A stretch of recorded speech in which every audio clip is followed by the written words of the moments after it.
All right, good evening, everyone. We're going to go ahead and get started. Welcome to our second session. Before we get going with our first speaker tonight, I just want to go over a couple things. First of all, if any of you that are here in the room tonight participated with the Central Pennsylvania Food Bank SNAP applications, I just want to say a big thank you. They couldn't say enough about all of the help that they received this year from the VITA volunteers. I think that's awesome that you guys were able to reach out to them and help them out. I understand there were quite a few volunteers and not as many folks to complete applications, but this is the first year. And hopefully as they continue with this project, they will be able to get more folks in and get the benefits that they need. But thank you to all of you who helped out with that project. Also wanted to remind you, if you've not gotten your 4012 or your 6744, the test booklet, and they are still available at the United Way office, which is 1910 Harrington Drive in Lancaster. So feel free to stop by and pick those up. I'll have them out there probably till about the first week or so of December. So make sure you stop by and pick them up. I mentioned, Question about that place. For yes. those of us up in the Poconos, nowhere near Lancaster, how can we go about getting the materials we need? Well, you may want to check with who is managing your program. How? Okay, he may have, I don't know, but we ordered our supplies through the IRS. And he may have ordered supplies as well. If not, yeah, I would check with him to see if he has them. If not, we have plenty, so folks are more than welcome to, speaking of, he's just popping in here. He can come down and get some, but we have plenty. Yeah, thank you. Also this morning I mentioned I am looking for site coordinators or folks who would be willing to work one shift as a site coordinator, either at our King Street office. We do have a full-time site coordinator there, but we have more than full-time hours. So I'm looking for folks who might be willing to do that. And also at maybe some of our pop-ups, we will be working with the food bank again to provide services at some of their pantries. So I'd love to have someone who's an advanced preparer who would be willing to, answer questions and deal with any problems that might come up. I mean, it would be great if you did take the site coordinator test. Technically, I did hear from our IRS rep that as long as you have access to a site coordinator, if something comes up, you would be fine. And so Ed and I would always be available for folks to call. So if you would be interested in that, let me know. I am going to be sending an email out with some other things, and I'm going to include the site coordinator publication. So if you have any questions, you can look over that, and then if you have any questions, let me know. So that's all I have right now. So I am going to turn the podium and to speak over to Bob Hamilton with MidPenn Legal. And he's going to talk a little bit about the services that MidPenn provides and how they may be able to help the clients that we're working with. Did you send a link to the slides? Yes, I can do that. I will put it in the chat. All right, thank you. Hey, hi Kim. Everybody from the Rotary GP VITA, I'm actually about to send an email out with the slides in it as the PDF. She sent it to me earlier. I'm sending it out to you now. Oh, okay. All right. Sounds so good then. All right, Bob. All right. All right. Well, hello, everybody, and thank you, Kim. My name is Bob Hamilton. I am the managing attorney of the Low Income Taxpayer Clinic at Mid-Penn Legal Services. I don't know if any of you, I spoke to a group last year, if any of you were on that presentation or call. This is going to look familiar and sound familiar for those of you that were not. Hopefully you'll learn something new here tonight. I am just going to go over a sort of it's going to be a brief overview of the types of cases that Mid-Penn can handle with regards to clients or taxpayers who have IRS issues. So I'm going to share my screen here.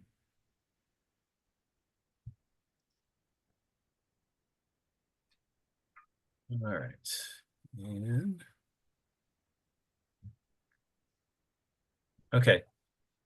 Now, before things get rolling in January, I will be providing some brochures that will have all of our information on it, contact information, but it just also summarizing some of the types of cases that we handle.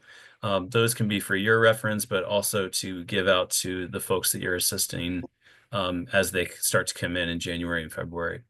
The 844 number that's listed there, that's our intake line. So that would be the number that you would give out to taxpayers if you think that there's an issue that falls within our purview at Mid-Penn. And then I also have my office address as well as my direct phone number and email. Please feel free to reach out to me if you have any questions. If you think that you have a case that might be something that we can handle, but you're not sure, you can feel free to reach out to me either through email or the phone number that's listed there. Okay, so I don't know if anyone has experience with Mid-Penn before, but we are essentially a civil law firm, a law firm for the poor. We assist low income and some moderate income individuals residing in central Pennsylvania with a variety of civil legal aid.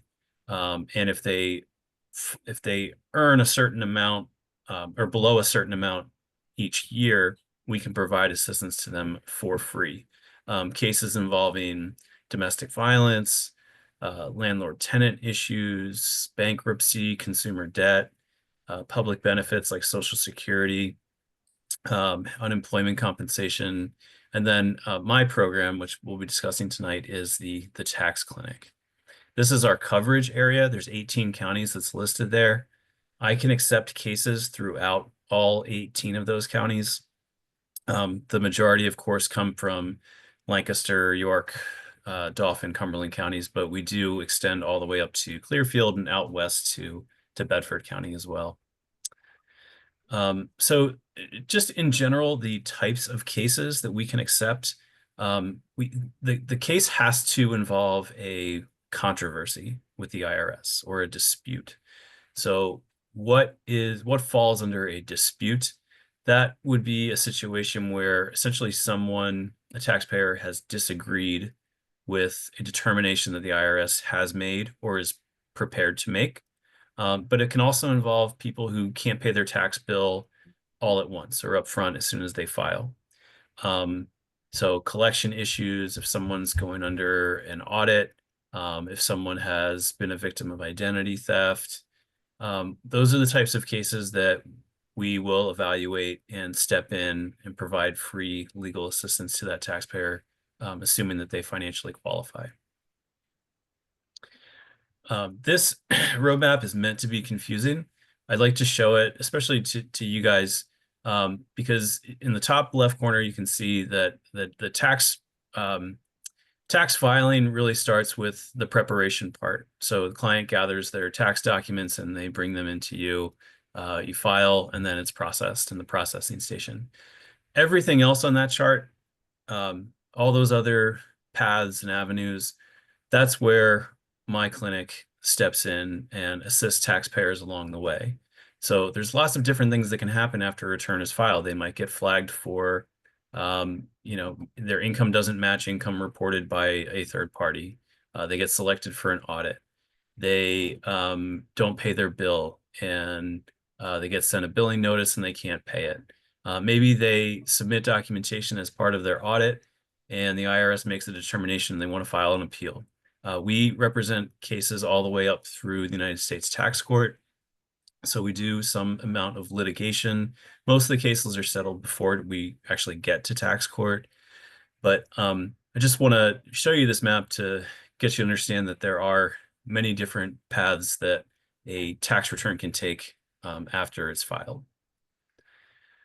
Okay, so now I'm just going to discuss briefly the types of cases that we handle. And this is sort of meant as a guide for you to potentially issue spot some items. So if someone comes in and they are describing a problem to you regarding a past tax return,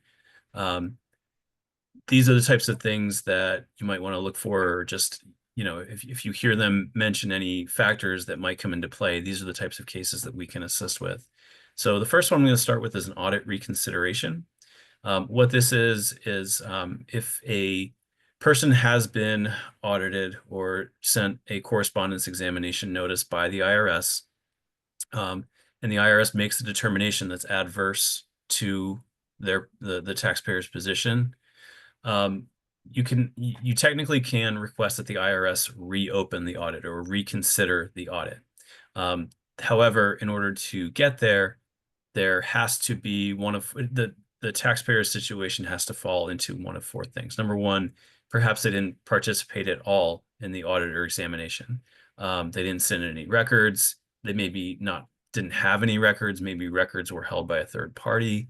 A lot of times people simply just move and the IRS doesn't have an updated address. And so people get audited and they end up owing taxes that they were never aware of because they didn't know that they got audited. Maybe the IRS, if the IRS has filed a substitute for a return on their behalf, if the taxpayer has new information that they didn't submit to the IRS during the initial examination. Those are the types of things where we can prepare a request for an audit reconsideration. The IRS will reopen the file and take a look at either the new documentation or whatever the taxpayer has. And if they rule in the taxpayer's favor, they can reverse whatever initial determination the IRS made. Okay. Next, I'm going to go through some collection issues, and I would say that the bulk of my cases fall under the umbrella of collection issues. So these are folks who just simply can't pay their bill, or it could be a situation like I'll talk about later where identity theft is involved. You get hit with a big tax bill and maybe you haven't had to file for many years, but you're facing a tax bill that is just outrageous and you don't understand why you would owe the tax that the IRS is proposing. The top two that I have on this list here on the screen, extension to pay, installment agreement, those are pretty straightforward, right? You can request up to 180-day extension to pay at the time you file.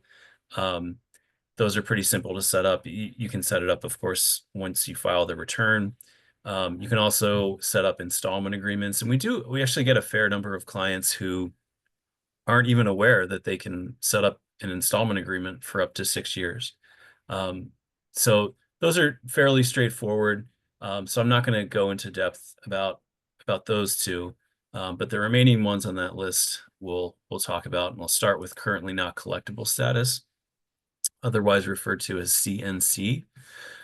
This is essentially a financial hardship status. The IRS would put an indicator on the taxpayer's account that flags it so that they're not getting inundated with collection or billing demand notices. They get a notice once a year, essentially reminding them that there's a balance due and that they should pay as much as they can in order to avoid further interest charges. It also, the big thing, and where I typically use a CNC the most, is to protect the taxpayer against an imminent levy or wage garnishment or a bank levy. It's once it gets to that stage, if they get a notice of intent to levy, there's several notices that are titled notice of intent to levy, but the big one is an LT 11, letter 11. It gives the taxpayer 30 days to make arrangements, or they will get their source of income, or their bank will be levied and funds will go to the IRS. So if it's something where, we're at the last minute, somebody contacts us, I'll be looking to first get their account in currently not collectible status. Technically, they're in once it's approved by the IRS. They're in the CNC status for at least 2 years. Most of the time, it extends much longer than that. What's supposed to happen is the IRS will, after 2 years, but really somewhere around 3 to 5 years, they'll send a letter requesting updated financial records to ensure that this person still qualifies for CNC status.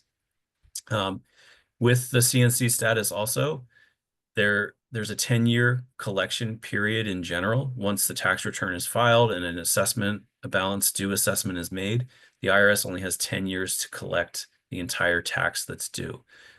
If the person is in CNC, that clock continues to run. There's other collection alternatives I'll talk about on the next slide that would pause that 10-year collection period. So the 10-year period continues to run even under CNC. Essentially, what we do is we just gather their financial information, assets, liabilities, monthly household income, monthly household expenses. It all gets put into an IRS form, a Form 433A. We attach supporting documentation, and if the numbers check out, we'll request that the taxpayer's account be placed in CNC. The big one that we always try to get our clients into if they owe taxes and they can't pay, it's in our brochures and our letters to our grant funders and our board, we are trying to highlight as many successful offers in compromise as we can. And the reason is this can be a huge financial benefit to a taxpayer who just simply can't afford their bill. It works as a settlement. So it's similar to a CNC where we have to gather their household financial information. Once that's done, though, it gets plugged into different IRS forms. And if those forms show that the taxpayer truly has no ability to pay, then we have to make an offer payment of at least $1. And many of my clients do qualify for $1 payment. I've got anywhere from, currently homeless taxpayers who just don't have anything coming in, right? But I've had people who, were once high-paying attorneys that had medical issues or, got into other debt and they owe hundreds of thousands of dollars. I had a client 2 years ago who owed $130,000 for 2 tax years, and we got an offer in compromise through for $100. So this can be a huge financial benefit, especially if someone's in dire straits and they just simply cannot afford to make any sort of payment to the IRS. It is a longer process, and it is much more scrutinized by the IRS, of course, if they're going to be forgiving that much money. But if we can get there, it's really beneficial to our clients. So that's when I get a collection case, I'm almost always initially thinking about, do they qualify for an offer in compromise? The only other thing I'll mention with an offer in compromise where it gets tricky is if the offer is accepted, then that taxpayer is under IRS monitoring for a period of 5 years. And what that means is they have to, for the next 5 years, file a tax return on time. That would also include any extension date as well, but they have to file on time. And when they file, if they owe at the time of filing, they must pay their entire tax bill at the time of filing. What that means also is that they can't set up or request any kind of installment payment once they file. It has to be paid at the time that they file. So that's if I have a client who just has a terrible compliance history, they're not making estimated payments through the year and they're self-employed, or they're not informing their employer that they need to increase their withholdings on their W-4. I actually try to get them to comply for a period of 6 months. Like if it's a self-employed person, I ask them to make 2 estimated payments by the quarterly deadline. And then if they do that and they've demonstrated some compliance to me, then I'll proceed with an offer.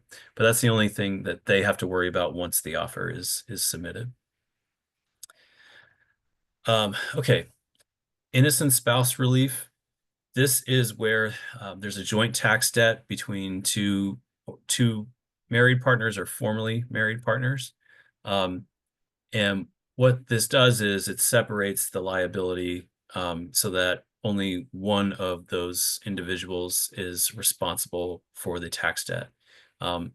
Typically, it's situations where maybe one individual had all of the income coming in, and the other person was completely shut out of any financial or tax decisions. If we can show that the requesting spouse, so usually that would be our client, whoever is making the request for innocent spouse relief, the requesting taxpayer just needs to show that they really had no knowledge or should not have any knowledge that either their partner or former partner was hiding income or underreporting taxes or not paying the tax bill. There's also the IRS does look at situations where domestic violence is involved, and that can be a huge factor in determining whether or not they actually grant relief. So this comes into play. I mentioned earlier that MidPenn assists survivors of domestic violence. I do get some internal referrals from other attorneys within our program who notice that there are tax issues regarding a domestic violence client that they're representing. There's 3 different types of innocent spouse relief that I won't get into here, but just knowing that this is available, if you have someone come in and they're separated from their partner and they owe joint debt, if they're saying that, it's not really my fault, I didn't have any awareness of it, that could be a situation where innocent spouse relief might come into play. Now, innocent spouse relief as compared to injured spouse relief, it's a little different, even though they're almost phonetically very similar. Injured spouse relief is where the 2 parties are still together, but one of them owes either a federal or state tax debt or some other type of debt that is owed to the federal government or a government entity in general. So situations where someone has defaulted on their student loans, or they're not making, or they're behind in child support payments. What would happen is a tax return gets filed. If it shows that a refund is due, that agency would come in and tell the U.S. Treasury, intercept their refund so that it can go towards satisfying the bill that they owe to us. For injured spouse relief, if only one of the married couple owes to whatever agency, the person that does not owe can file a request for injured spouse relief in order to get their share of the refund back. It can be done at the time of filing. It can be done after they find out that the refund has been intercepted. It has to be made within 2 years of whenever they file. But it can be beneficial to people in this situation. I have clients who every year will reach out to me and ask me to help them fill out their Form 8379 because their partner owes so much tax debt or other debt. And it's a simple procedure, but we do see repeat clients in that sense. All right. Last thing here that I'll talk about are identity theft. And with tax-related identity theft, I don't know about you guys, but I just see an increase in this every single year. IRS personnel are extremely backed up in processing requests for identity theft. As of 2 months ago, it was a 640-day turnaround. So when I see an identity theft case, I always inform the client it's going to take a long time, and you may get additional IRS notices or face potential collection action while we're waiting. But the way identity theft and taxes work, for those of you that aren't familiar, it could be several scenarios. Most common are probably people filing returns, using someone's social security number, or they, use someone's social security number and list them as a dependent, a phony dependent on a tax return. I think the most common that I see are situations where someone doesn't have a social security number when they're working, and they steal a social security number and use that social security number to give their employer, and the employer then submits a W-2, it goes to the IRS, and it's one of my clients' social security numbers. So, and this person, it could be an employer in another state. It's usually a state that this taxpayer has never been to. So if they don't report that income on their tax return, the IRS, of course, has a matching program. So the computers will match up and see that the income doesn't match. They'll send out a notice. And if the taxpayer doesn't respond, then there will be an assessment made based on the missing income. So we file a form with the IRS. They have a 6-page form that you submit to the Identity Protection Specialized Unit. We attach supporting documentation if they have them. And then once all of that gets submitted, we'll wait for any letters and hopefully wait for the IRS to get back to us sooner than 2 years. But in the meantime, I always advise people also to submit a complaint through the Federal Trade Commission. FTC.gov has their own complaint system where people can report identity theft. I don't know how helpful it is, but it's good to show that they're taking extra steps besides just making a claim with the IRS. I also recommend that they file a police report with their local jurisdiction.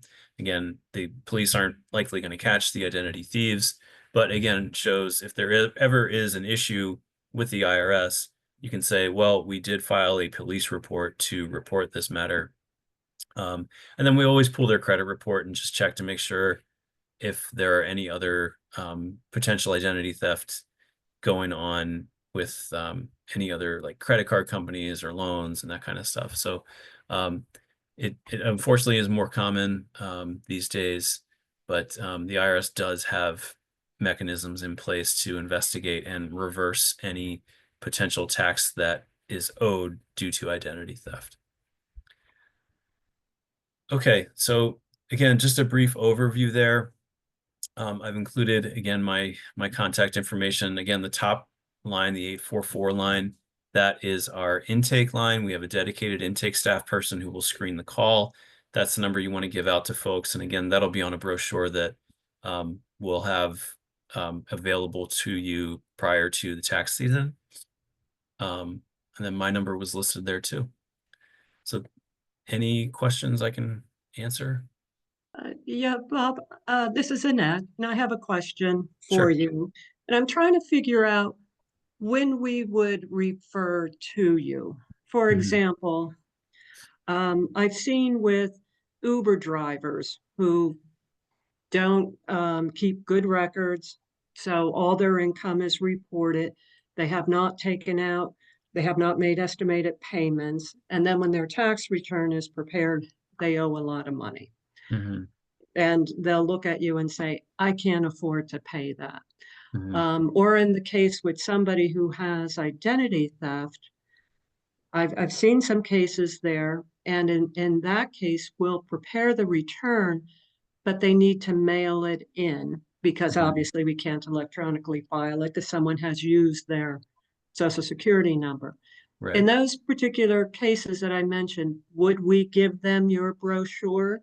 And is that something you would get involved with? Or like in the case with the Uber driver, I gave him the IRS number, but based on what you said, that could take 365 or double that in time for them to get Right. back to them. So can you give us some guidance on when we should hand out this pamphlet and let them know about your services? Yeah, sure. So those scenarios that you described are definitely cases that we can assist with. The criteria to get a case opened with our clinic, though, is income driven. So a person has to make below 250% of the federal poverty limit. So what's that amount? For a single individual, it's about 30,000 a year. It increases 30,000 gross income a year. It increases every year just because of inflation. There's new charts that will come out, I believe, each March.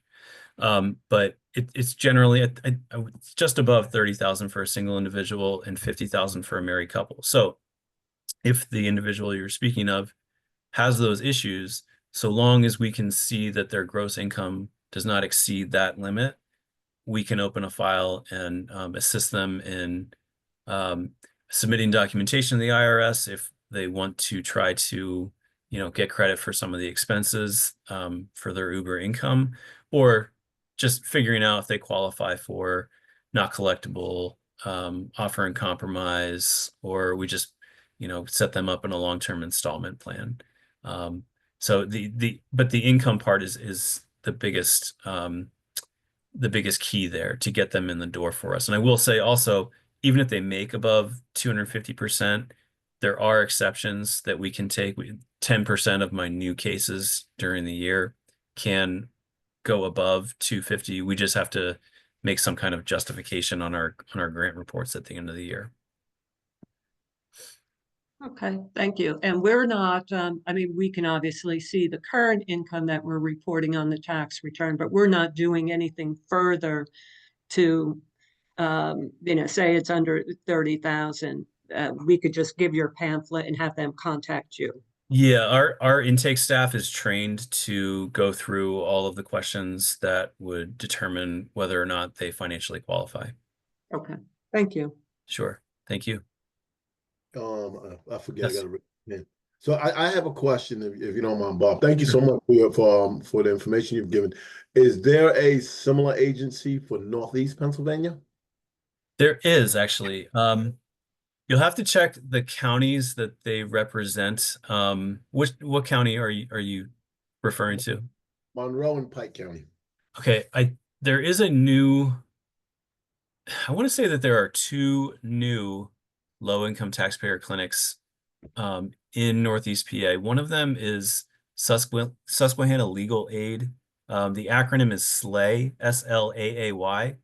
I don't have their contact information on hand, but actually the IRS keeps a list of all the LITCs in the country. If you just go to the IRS website and type in low income taxpayer clinic or LITC, it should populate a list, and you can click on it by state, and it'll give you the contact information that's available in each state. There's 130 roughly LITCs like ours throughout the country, and I think there's 7 or 8 now in Pennsylvania. Okay, thank you. Sure. Anybody else? All right. Well, any other questions?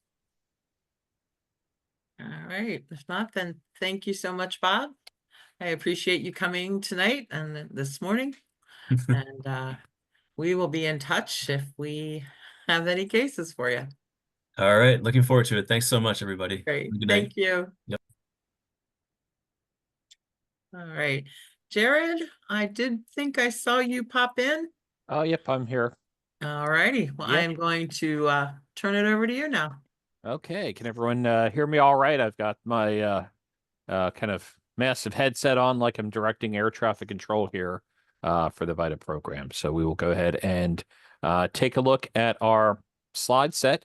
We're going to be taking a look at the this week's session is going to be taking a look at items of income. So I'll give you a little bit of a heads up. Last week we talked about dependency and also taking a look at filing status. This week we're going to be talking about income. Our third session we'll be talking about deductions and credits, one of my favorite areas that we can talk about because that's where we actually get to take a look at how we can effectively reduce taxable income or increase the tax refund. And then we'll finish off with a couple other more detailed areas. We'll talk about some military training. Then also we'll have a couple areas talking about military and a few other items as well. So wanted to go in. Tonight's session is going to be a little bit robust, but hopefully we can try and keep it as lively and as interactive as possible. So I'm going to try and see how we're doing with this one, and we'll just be walking through a couple multi-monitor environments here, and I'll just be sure that we are ready to go. How are we doing on a perspective here of the slide deck? Are we looking okay there visually? There you go. Okay, perfect. All right. So, one of the first things we want to talk about is how do we determine what income should be reported on an income tax return? Now, the list right in front of you is going to be pretty daunting. It's actually pretty much everything that we have that's going to be taxable under the Internal Revenue Code. So, a whole listing of this is on D3 of your 4012. Now, the good news is not all of these will be applicable here for VITA, but want to go over kind of a couple basic ones and then talk about really kind of the forms where that information is going to come from. So predominantly what we're looking at, many of our taxpayers will have wages, salaries, bonus, commission, anything that's going to be reported on a W-2. And we'll talk about kind of salary and wages as we go through that program. Technically, alimony could be taxable. Alimony is going to be taxable in certain circumstances where an individual has gone through a divorce. Now, the divorce has to have had happened a couple years ago, so we had a change in 2018. Divorces after that period of time are no longer subject to alimony as taxable income. But what we'd be looking at is predominantly if someone has been reporting taxable alimony income, we do want to report that on the return. Best way to go ahead and take a look is to see, do they have income in a prior year? So if you take a look at the prior year return, they had reportable taxable alimony, you may just want to make a quick inquiry. Do they have any alimony in the current year? Little bit of information that we'll need on there as well. We just need to know the date of the divorce, and we can enter that information right in TaxSlayer. If they've been with the program before, it should hopefully go ahead and roll right over. We'll talk about annuities, and that's really in kind of connection with other retirement plan distributions. So we'll talk about the 1099-R process. Also talk about business income. That's going to be a Schedule C. I believe Annette had a question a little bit earlier on Uber drivers, so we are going to talk very specifically about rideshare and delivery drivers, that type of thing. Also, at the very end of the session tonight, we'll talk about debts forgiven. These are basically where we have individuals that have been relieved of a obligation, and how do we handle those? Dividends are going to be along the lines of our investment activity, much like interest. So we'll talk about how do we report those. Mainly a couple things that we have. If your employer has paid for disability benefits, so where we take a look at this issue is if the employer has paid for either short-term or long-term disability with either after, so the employer's either paid for that or you paid for that with a pre-tax amount. Those disabilities now become taxable to the recipient. Just a quick point of clarification. We generally suggest when people have the ability to have disability benefits that we always suggest that you do that on a after-tax basis. That way, if you do have to collect disability benefits, then they would not be taxable, at least your portion of the payment. We'll spend some time as well tonight talking about gain from the sale of properties and securities. And again, also gambling winnings, which are becoming a little bit more prevalent here as we have a lot of options for legalized gambling in the Commonwealth. As I mentioned, interest is going to go along very much like dividends. We'll see a little bit more 1099 INTs as we've seen some interest rates increase over the past couple of years. We'll talk about IRA distributions in context with other retirement, pension, that type of thing. Jury duty fees. I found out today that we are now up to $8 a day if you are now selected for jury duty. So we'll show you where to report that at the end of the session tonight if the taxpayer would like to disclose how much they're making in jury duty. Military pay, we're going to talk about that a little bit more in session 4. There are some very particular issues with military. Generally, non-combat pay is going to be taxable, whereas combat pay would be excludable. And there are some other areas we want to talk about there as well. Non-employee compensation is very much tied to business income. So we'll talk about a couple of the new forms that you might be seeing, a 1099 NEC, a 1099 K, and how do we handle those? As I mentioned, pensions are going to be part of that retirement distribution. Damages, usually we won't see a whole lot of these in the VITA program, but if someone is receiving a settlement, and that settlement is based on punitive damages, so it's kind of an award basically to punish the individual who or corporation that caused you damages, that would be taxable. Refund of state taxes, you may see people bringing a 1099-G. These are refunds of state taxes, could be local taxes as well. What we have to take a look at is if the individual has a refund of state tax from the prior year, but they did not itemize deductions in the prior year, again, we'll talk about that next week, we don't need to worry about the 1099 G. That's not going to have any tax consequence. It's only going to be taxable if they have itemized deductions in a prior tax year and they were able to get a benefit for state taxes paid. Rents would also be taxable. However, rents generally we do not report or have them as part of our VITA program. Usually, if you have a rental property or even rental equipment, that's generally going to be beyond the scope of VITA because it would require things like allocating a cost of an asset over time. So we do not handle depreciation here at VITA.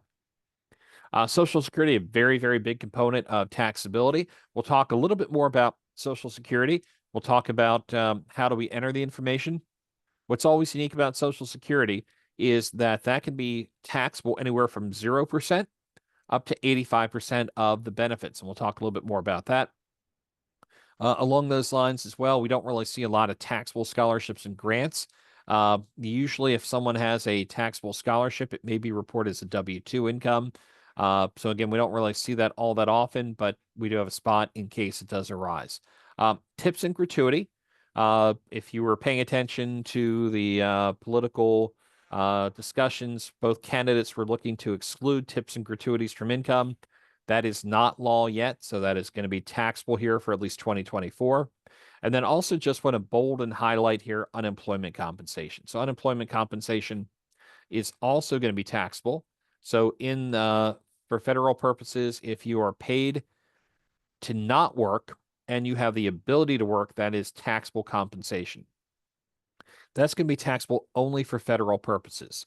The Commonwealth of PA does not tax unemployment compensation, but it is taxable for federal.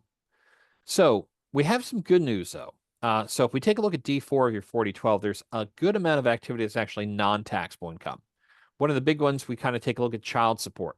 So while alimony could be taxable, depending on the arrangement when the divorce was finalized, it may or may not be taxable for federal purposes. Child support is never taxable for federal purposes. Same thing when we talk about damages.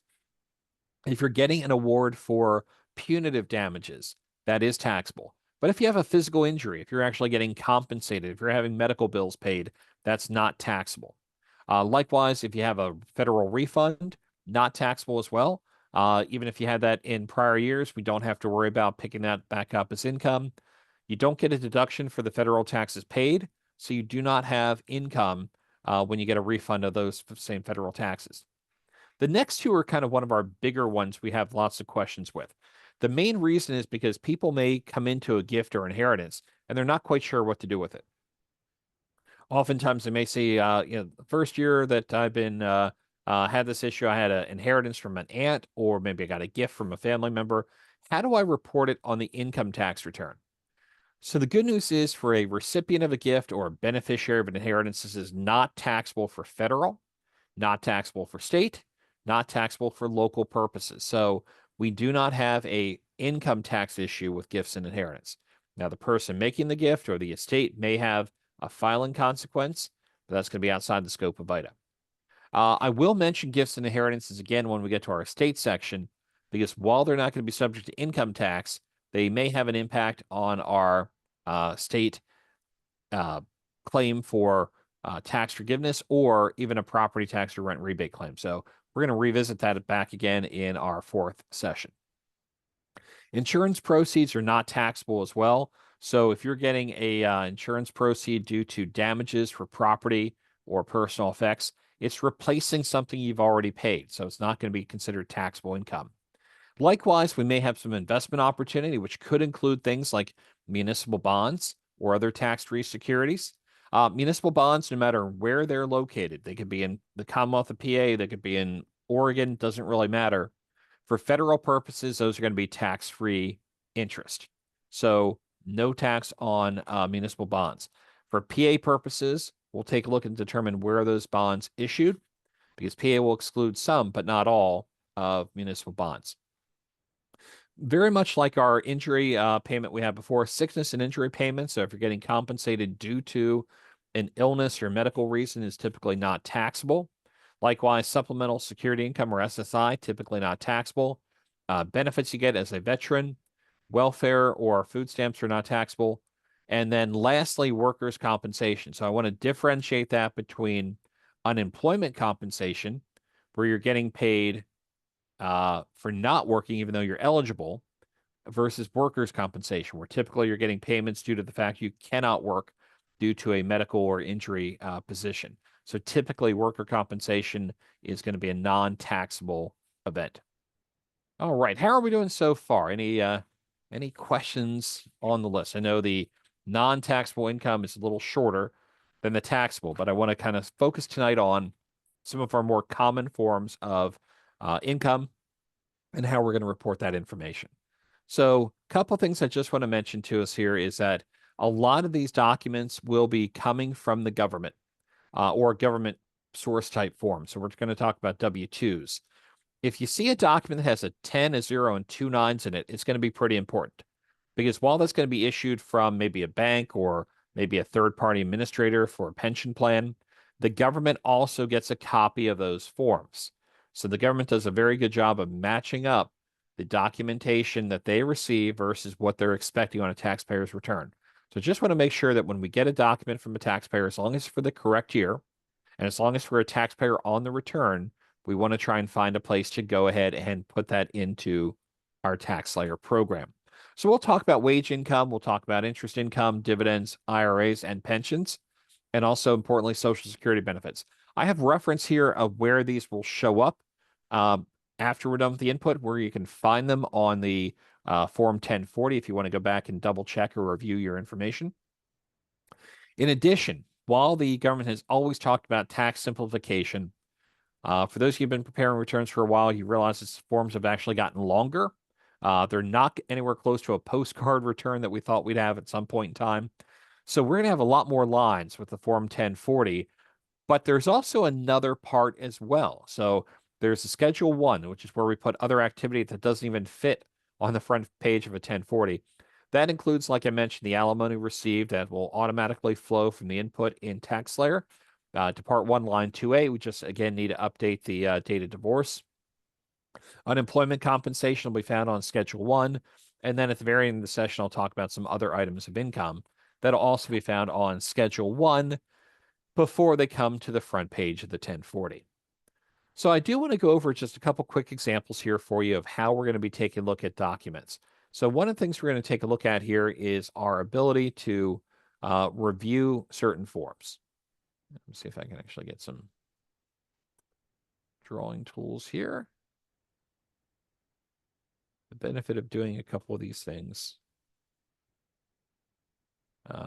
online. So I'm going to see if I can actually get this done a little bit differently here. Okay, well, we'll go ahead and just kind of talk about this a little bit here. Sorry about that. I might pause for a second. There we go. Okay, so want to just talk a little bit more about some of these tools that we are sharing here for you, one of which is a W-2. So the good news is for W-2s is we're going to have the exact same information on every single W-2. The downside of the W-2 is that almost every provider has a different format they like to use, including different size W-2s.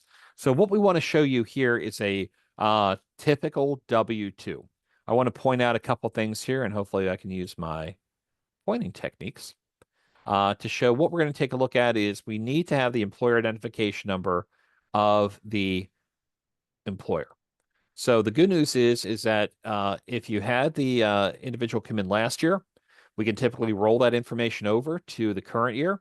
Another situation, as I mentioned before, is that at your site, if someone else has already entered that information in, we don't have to enter it again. It'll just be triggered by that the employer identification number.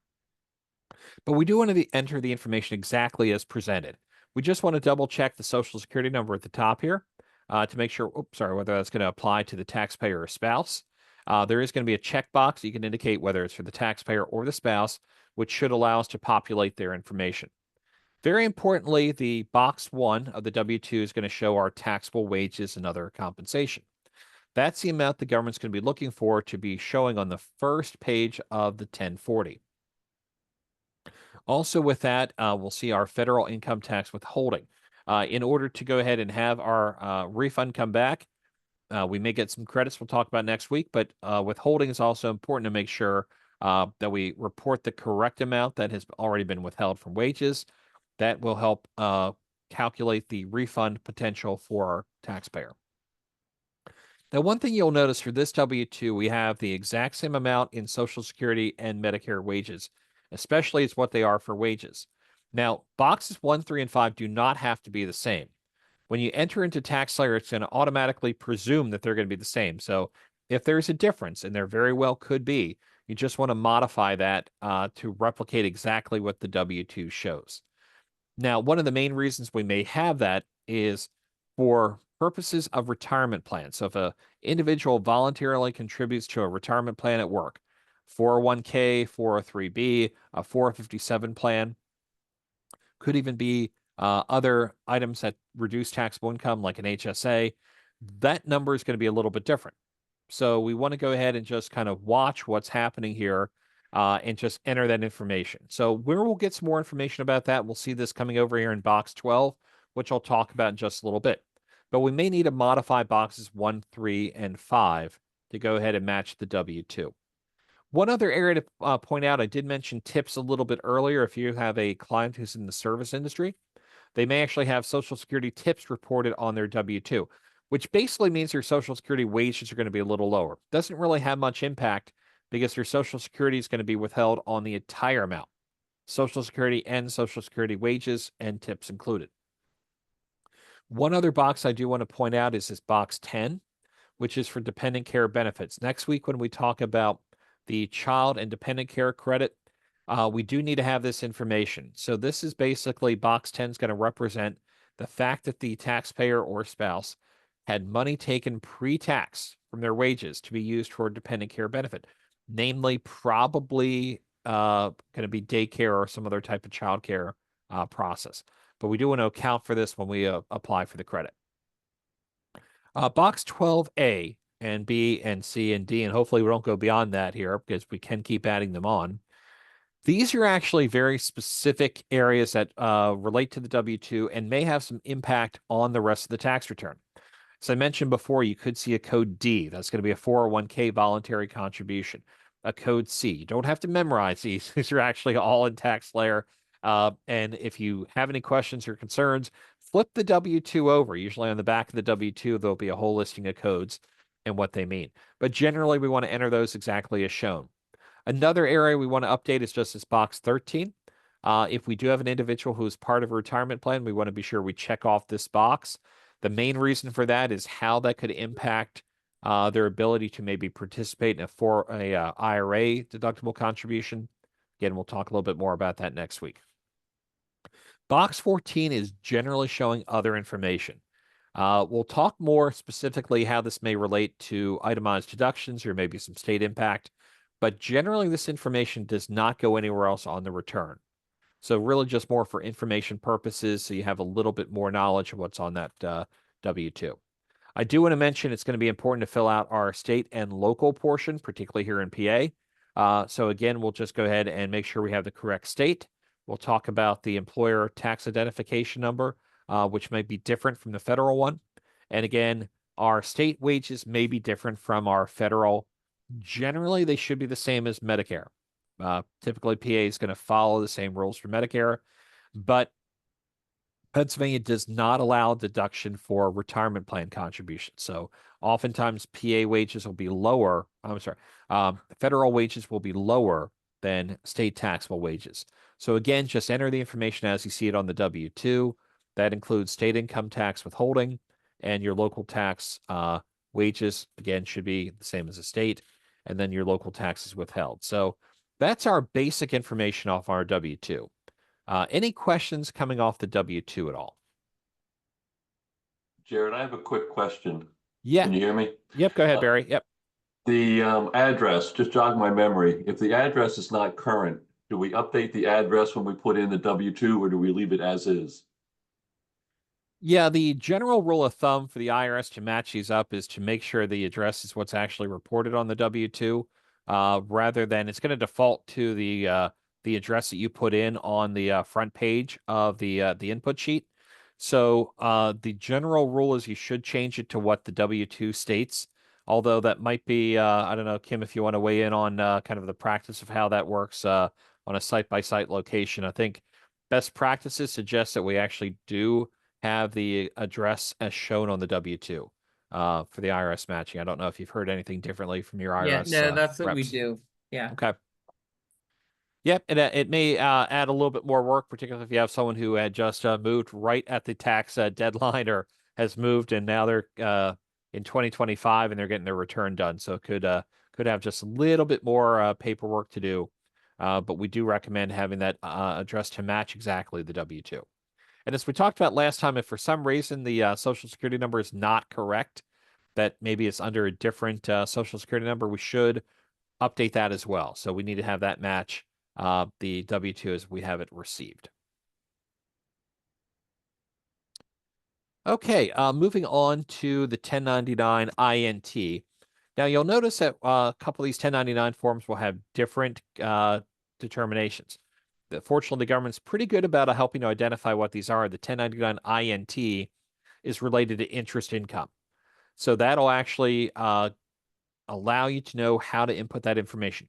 If it's your first time in taxpayer or taxslayer, or you're not overly familiar with the program, you can actually always type in form 1099 INT. You should just type in 1099 INT in the search bar in the upper left-hand side. That's going to take you directly to the input for this form. After a while, you'll probably be a little more comfortable about how the process will work, but I just want to show you exactly how that'll go here. Now, much like the W-2, the 1099 INT can come out in a variety of forms. It could even just be a piece of, a statement from the bank showing how much total interest do they have for the year.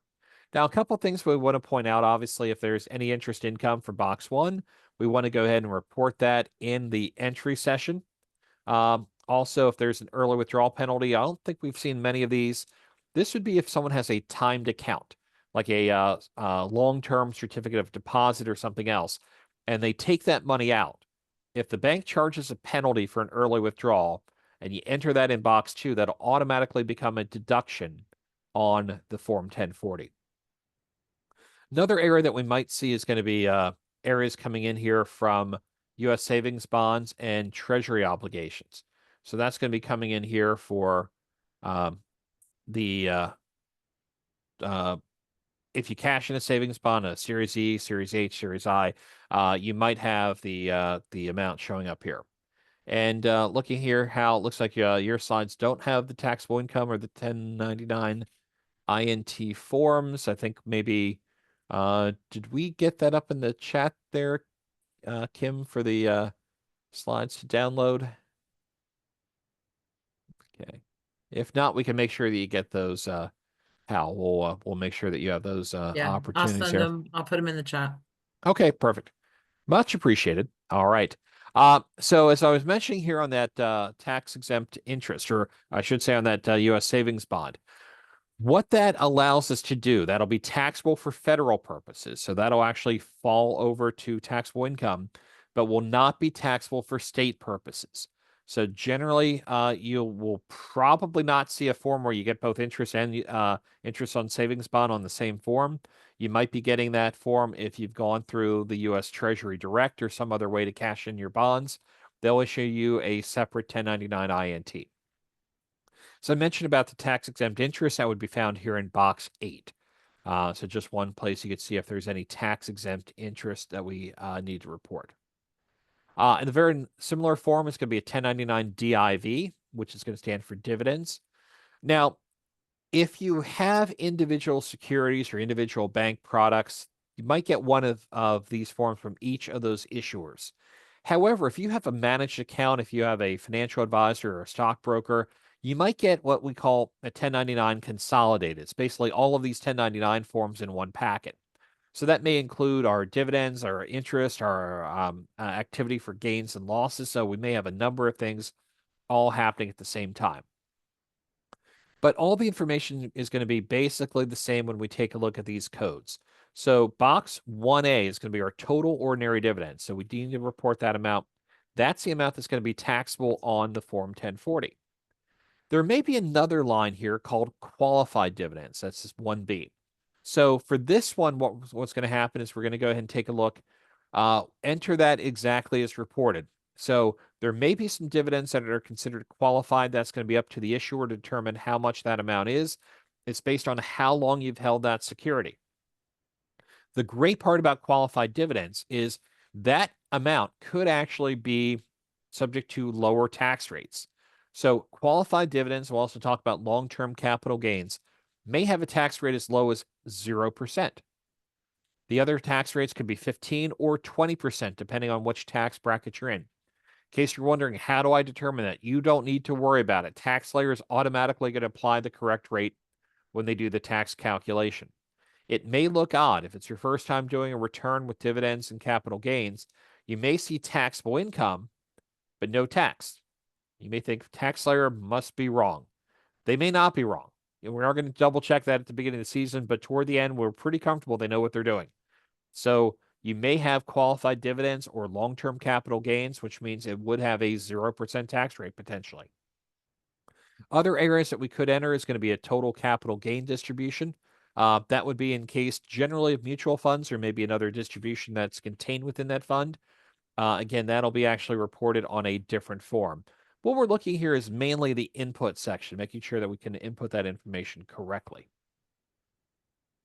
One other area I just want to talk about here is our governmental payments. So these would be, again, a 1099-G would include unemployment compensation.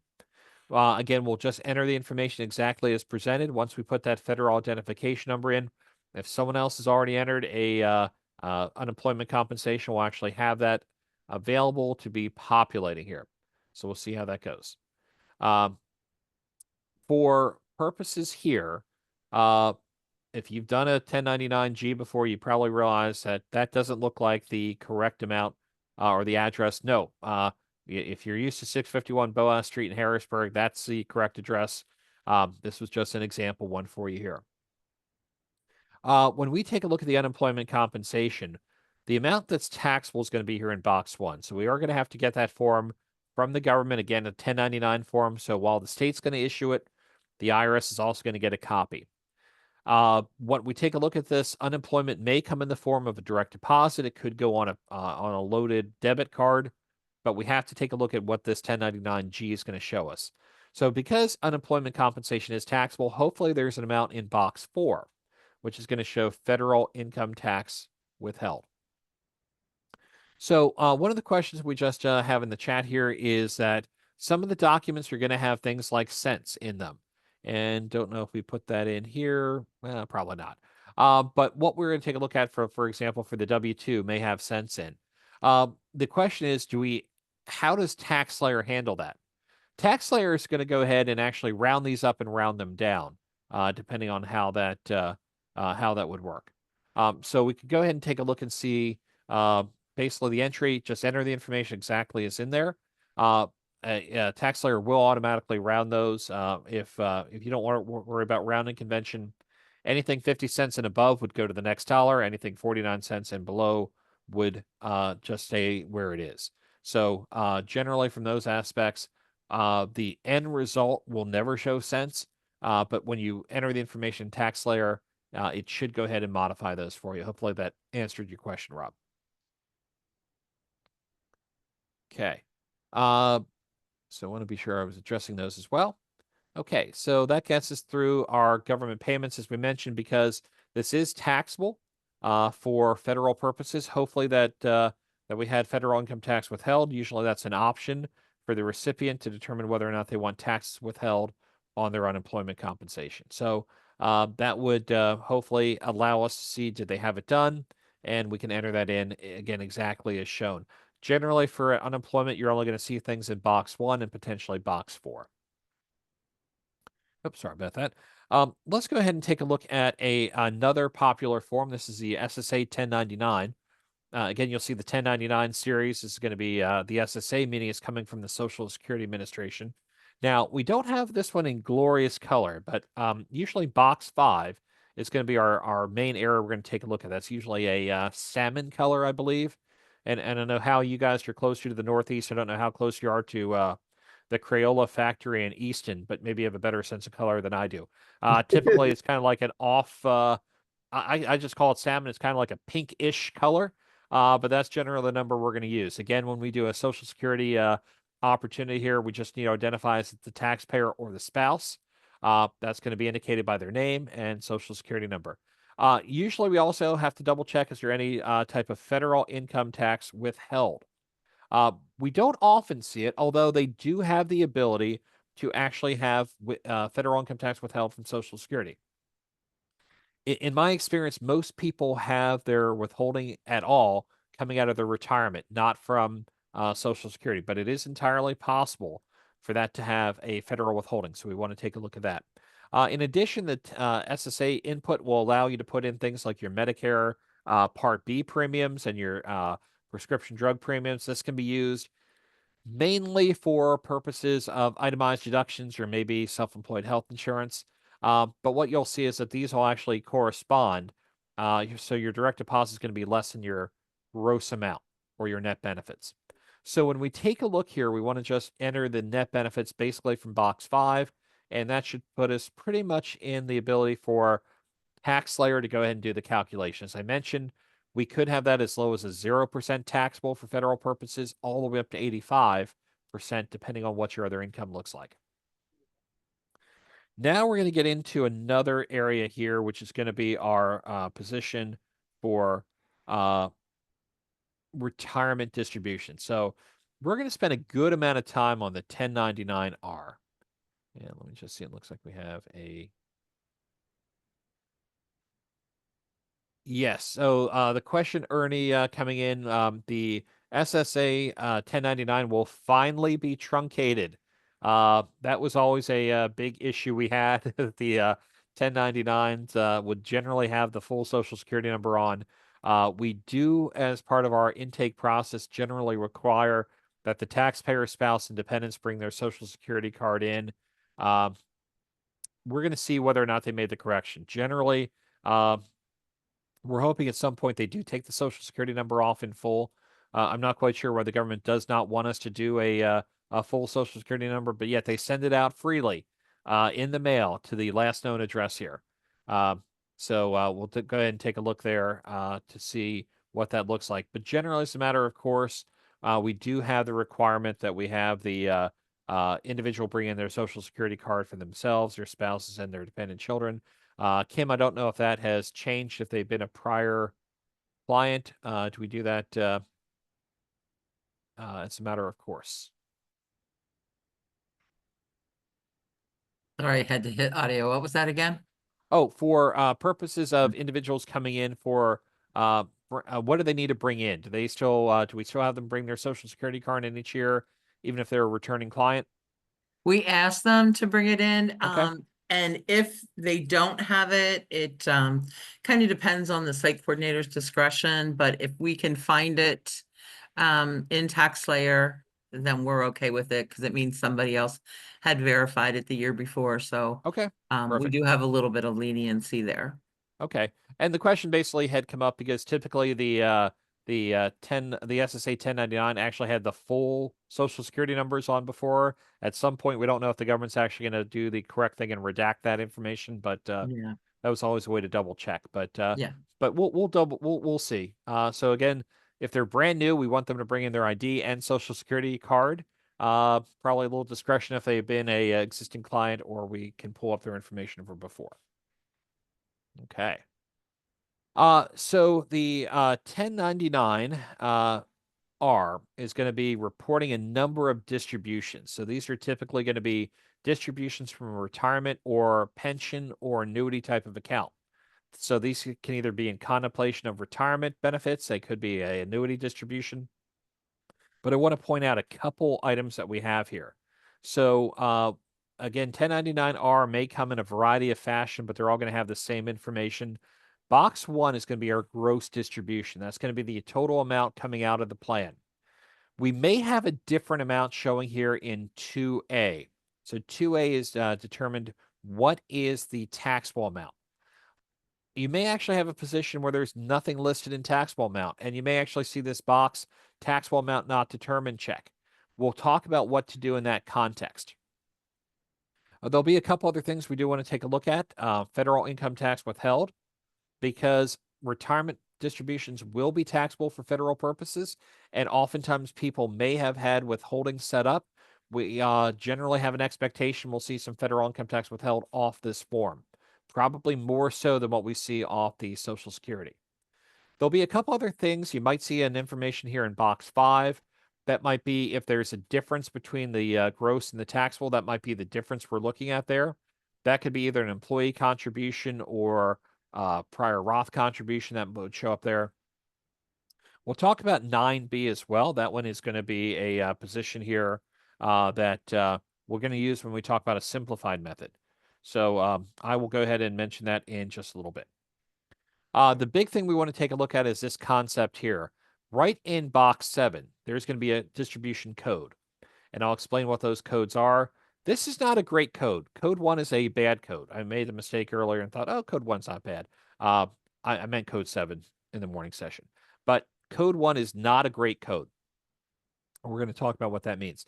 You also see another box here that says IRA, SEP, or Simple. If that box checked, it means that that distribution is now coming from an IRA account, a SEP, which is a simplified employee pension, or a Simple, which is another type of retirement account, basically managed like an IRA. So we're going to do these for purposes of whether or not an individual may be able to qualify for a reduction of penalty or things like that. So I'll bring that up again later. But the code system that we have, again, found on D52, is going to explain these a little bit better. I did actually add in this description here a state and local tax component as well. So the biggest one we have is the distribution code 1. It's an early distribution. It means that there's no known exception. The individual had taken the retirement distribution early, generally under 59 and a half. So this is a problem because not only is that income going to be taxable for federal purposes, but there's also an automatic 10% penalty for federal purposes. And we'll talk about that in a little bit.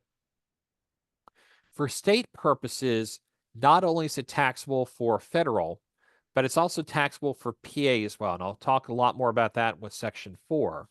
But it is going to be taxable for PA in the context of additional wages.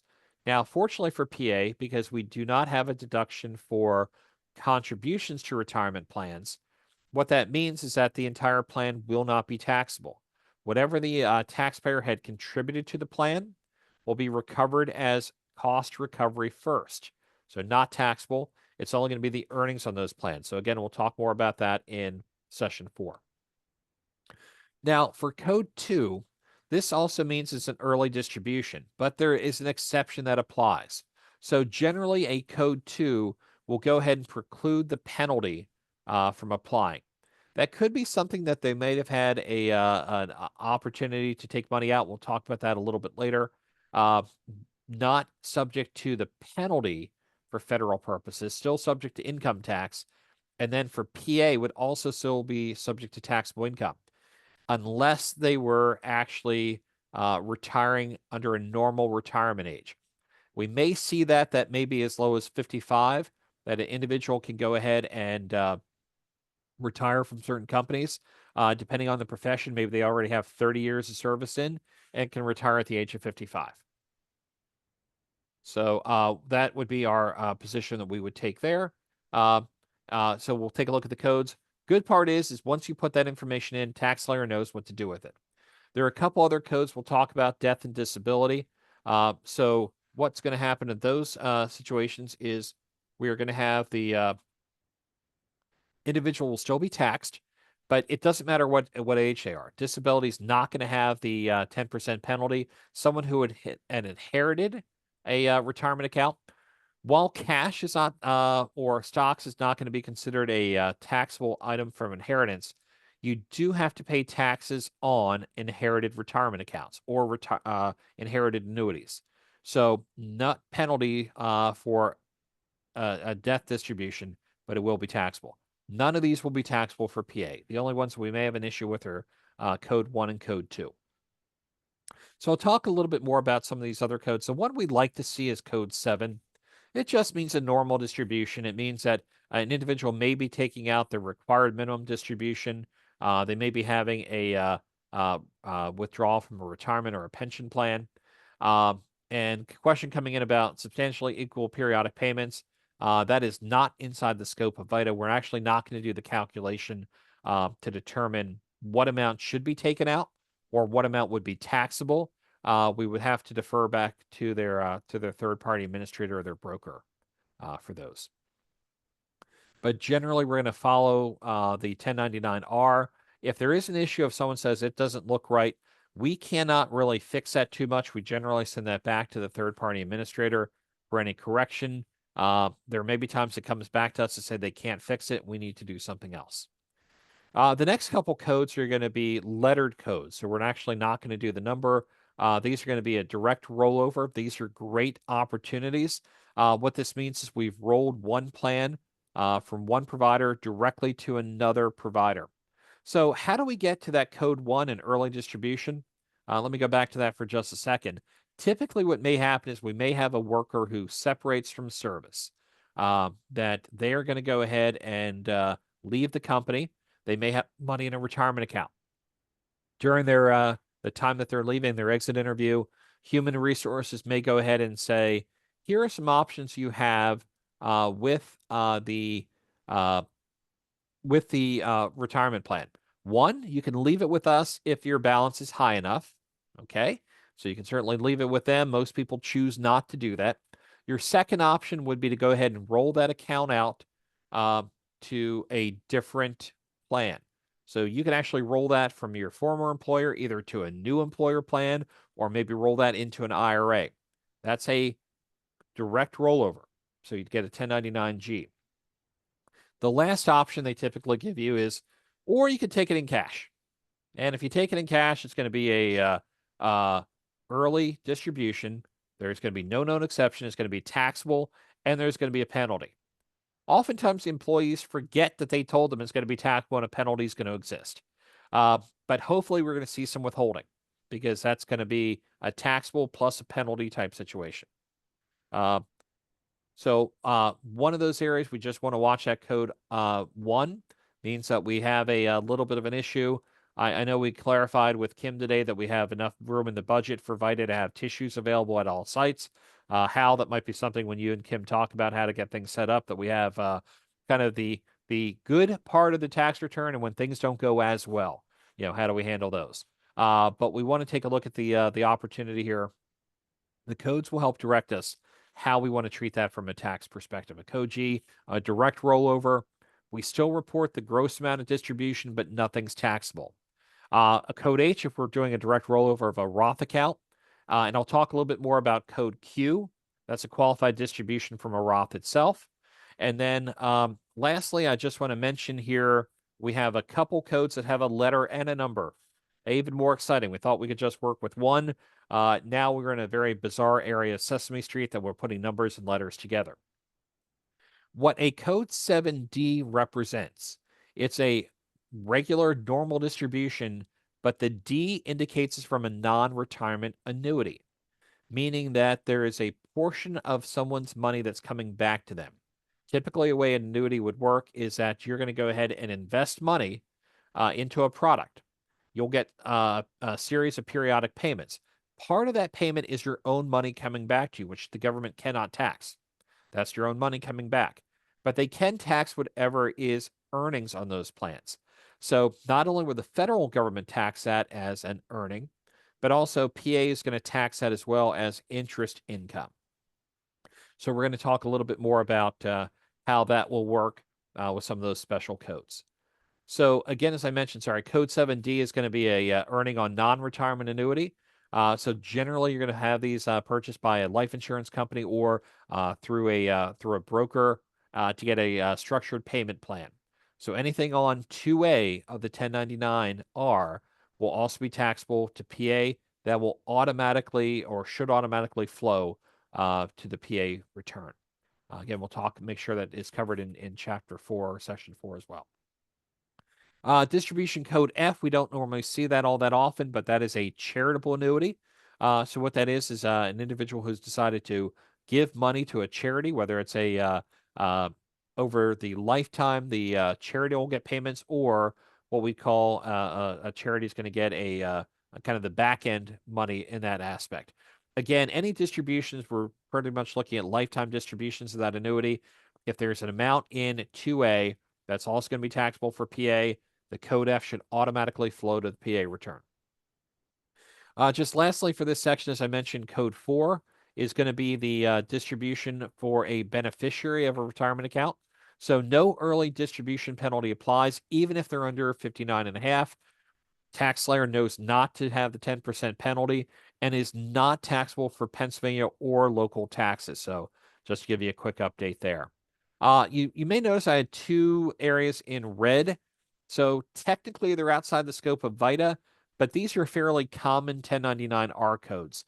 Distribution code 6 is basically an exchange of insurance or annuity or a long-term care contract under code section 1035.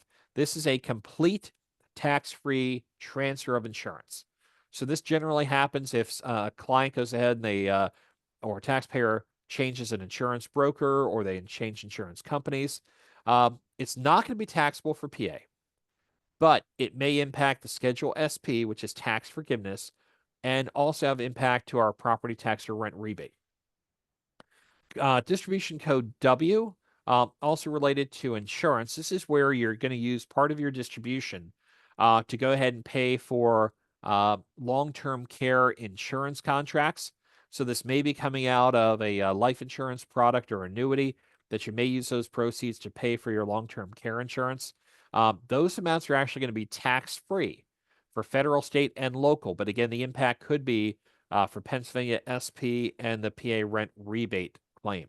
So again, we'll talk more about that in chapter 4. Oh, sorry, I don't want to call it chapter 4. It's still like I'm teaching college here. So it's going to be session 4. Sorry about that.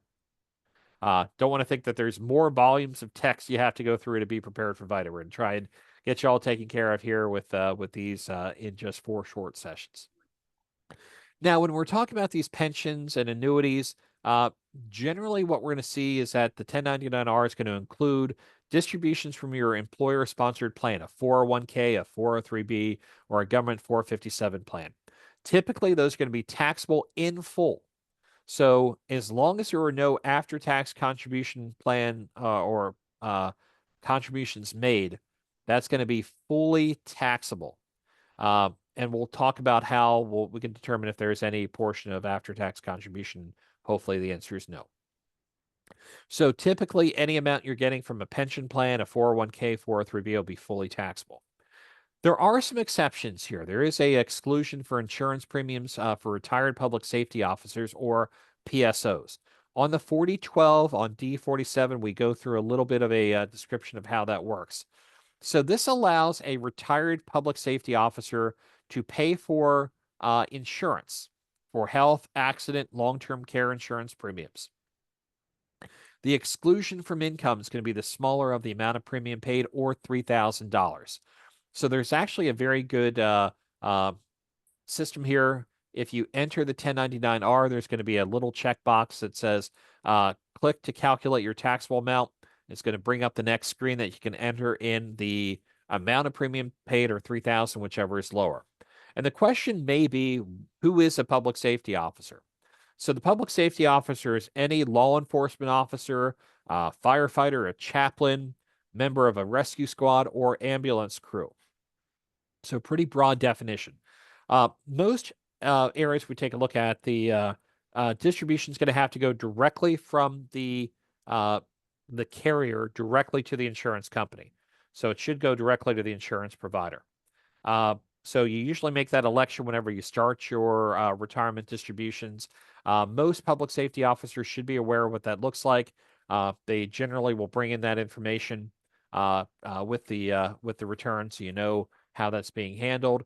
Or it could be a statement from the third-party administrator, or maybe a letter or pamphlet they're getting from their retirement benefit newsletter.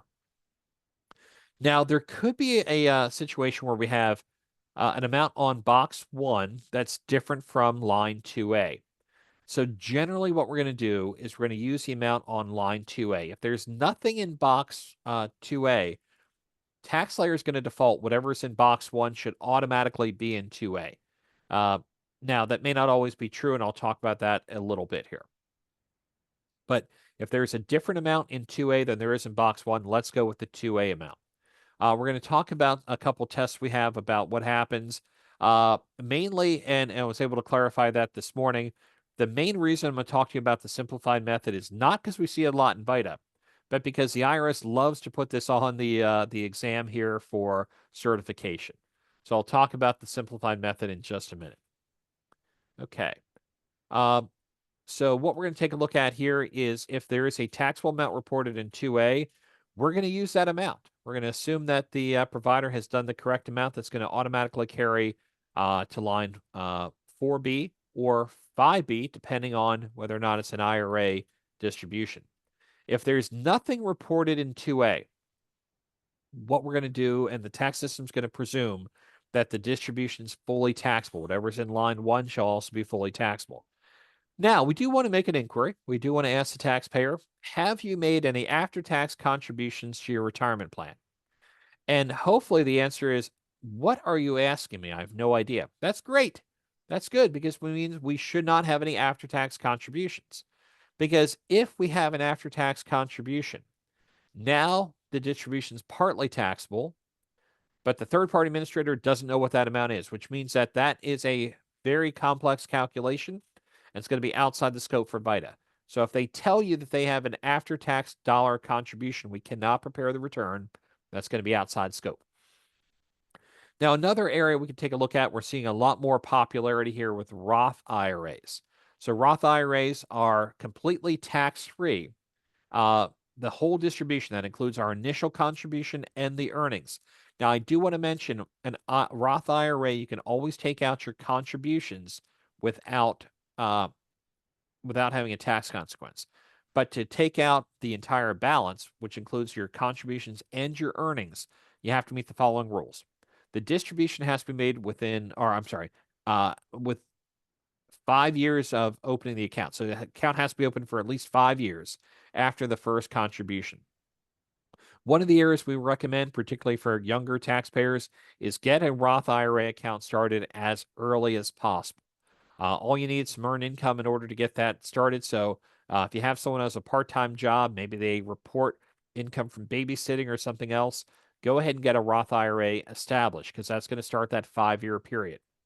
Now, not only do you have to have it open for 5 years, but the distribution has to be after you attain age 59 and a half, kind of normal retirement, due to disability, or you're a state beneficiary due to death, or to pay certain first-time homebuyer costs. If the tests are not met, then the distribution could be partly taxable. Again, recovery of your contribution first. That's a relatively complex calculation and technically outside the scope of VITA. So I do want to go through a couple other quick points here and make sure that we're fully understanding where things are at. So we could have a pension or annuity that could be partly taxable and partly tax exempt. So if you see a 1099-R and there's an amount showing in line B, that typically means that there's an investment in the contract. Those are premiums or contributions that were paid after tax, and that's typically the first year that the payments are going to start. So we can use the simplified method. Again, we don't often see this within VITA, but oftentimes at the testing exam, we'll go through a simplified method calculation. So the simplified method must be used if we've been using that simplified method in a prior year. We'll continue to use that simplified method, or the annuity started after November 6, 1996. Good news is we're already in 2024, so the date really doesn't matter too much. But both the following apply.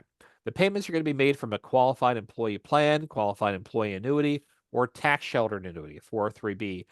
And at the starting date, the recipient's under the age of 75, or they're going to have less than 5 guaranteed years. Generally, we're going to see this as where I typically see it is probably coming from a government type plan where the person has just started taking their retirement program out of the government annuity. We can do a general rule method under publication 939. Again, a little beyond kind of the normal process of VITA. I don't want to scare anyone off. Generally, the simplified method we're going to use mainly for testing purposes. if we have a prior 1040, that's going to show us if they used the simplified method before, mainly has an opportunity to exclude a portion of those payments. So whatever amount is their taxpayers' contribution coming back will be non-taxable. So we also need to know the annuity payment program to determine what the guarantee payments are and whether it's a single or joint life annuity. Good news is, while they ask for the age of recipients, if it's a joint annuity, we actually have that information already. I'm not a big fan of asking taxpayers for their age, but we do have that information already because it's already in the input form. As I mentioned before, that net investment in annuities generally shown on box 9B. So now we have the information we need. We know the total investment in contract. We know it's either a single or joint life annuity. And all we have to do is take a look at the age of the annuitants when it started. So generally, we'll use table 1 or table 2 over the life expectancy. Good news is you only really need to do that for testing purposes, or you can actually use Tax Slayer to calculate that for you. Because all we have to do is put in the ages and the investment in annuity, and Tax Slayer will automatically calculate that. So just want to give you a quick example here. Here we have Bill Smith, age 65, began receiving a retirement benefit in 2024 under a joint and survivor annuity. Bill's annuity starting date was actually January 1, 2024. Benefits are paid out over his life as well as the life of his wife. So it's a joint and survivor annuity. She is also 65. Bill had contributed $31,000 to the qualified plan. So that's what's going to show up in line 9B of the 1099R. He's going to get a retirement benefit of $1,200 a month. Kathy's going to get a survivor benefit of $600. So this is a perfect example. I know I have questions down here. This is a perfect opportunity to use a simplified method. We would go ahead and we'd use table 2 at the bottom of worksheet A if we're doing the calculation by hand. That's going to allow us to see that the factor for a joint survivor annuity beginning at age 65 is a number of 310. So we designed this problem to be, we'll take a look at 31,000 divided by 310, which is effectively $100 per month.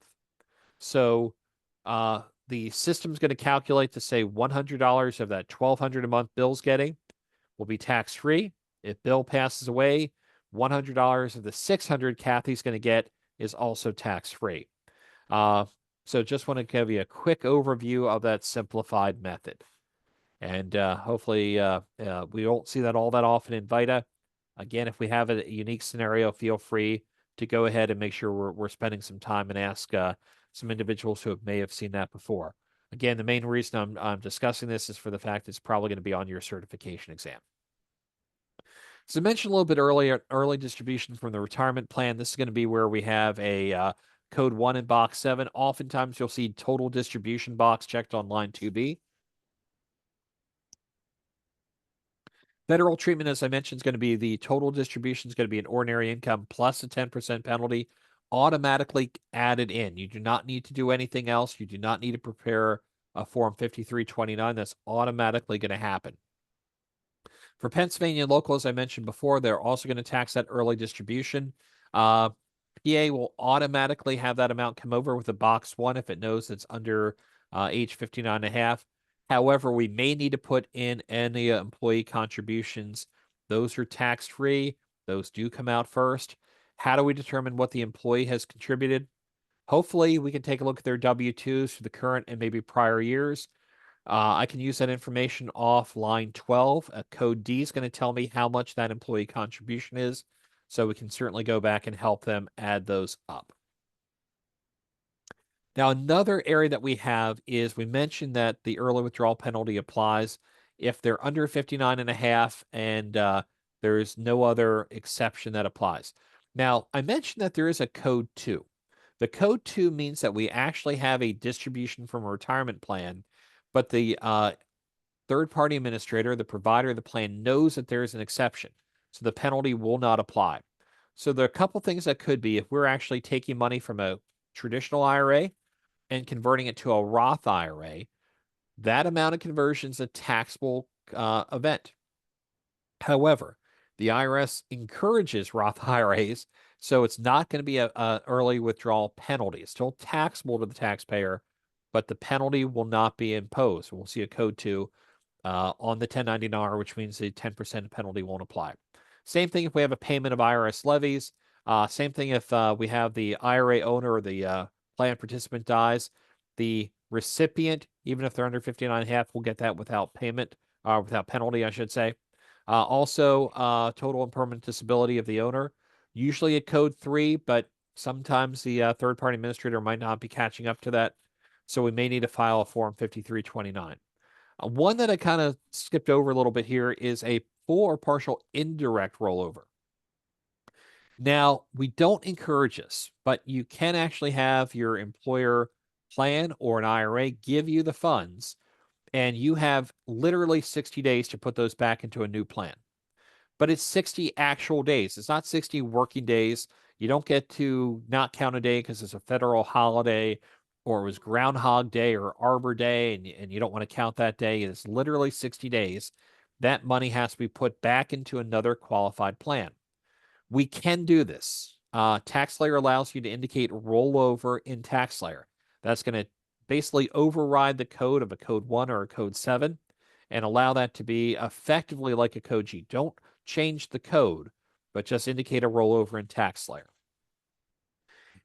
If we have a situation that they are going to be exempt from an early withdrawal penalty, particularly for either a code 1, we can actually go into the early distribution, not subject to 10% penalty, and select the reason why we have an exemption.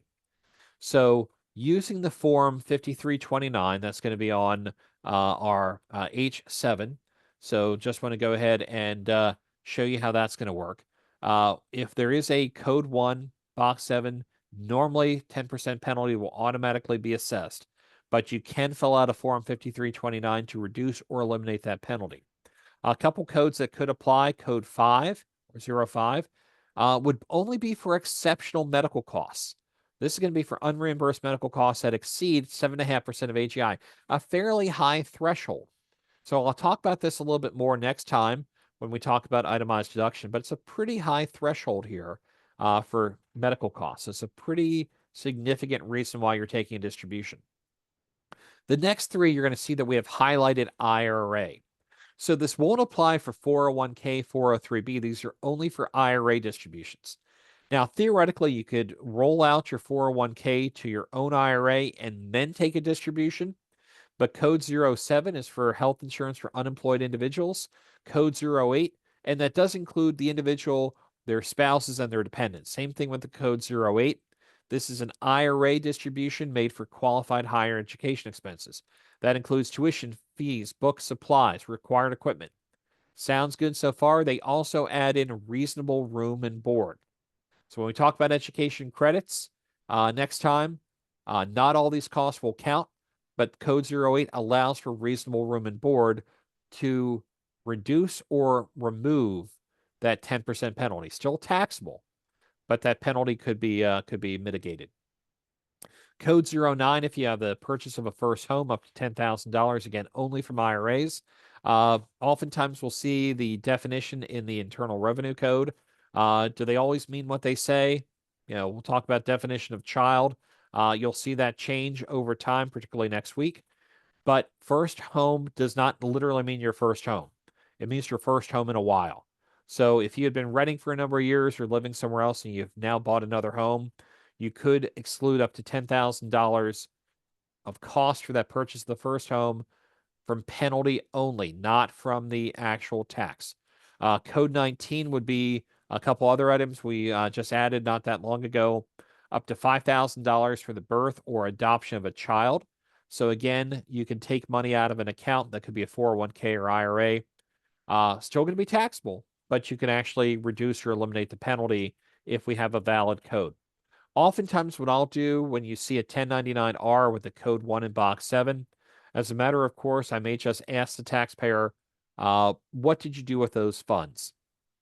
And that way I don't have to go through the form 5329 and let them know all the possible exceptions for the penalty.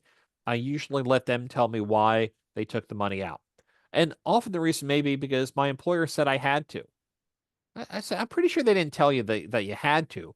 You had another option to keep the money in the plan or roll it over, but you may have heard you can take the cash out now. Okay. If you took the cash out and you use the funds for something else, we're okay. The tax layer program will automatically apply code 7, I'm sorry, box 7 code 1 to go ahead and have it as taxable income and also automatically include the 10% penalty. We don't really need to do anything else. So we're actually good to go from that point in time. All right. Any questions on 1099Rs before we move over to the next area?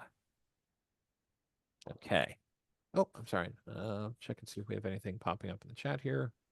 Jared, Yes, I'm sorry. simplified method. I don't want to go over the mechanics of it because I think Sure. I'm okay with that. But what exactly triggers the use of the simplified method? Like, what is it that you're seeing on the 1099R that Yeah. would make you say, oh, this is something that would fall into the simplified method, and I have to go through that, work Yeah. through that script?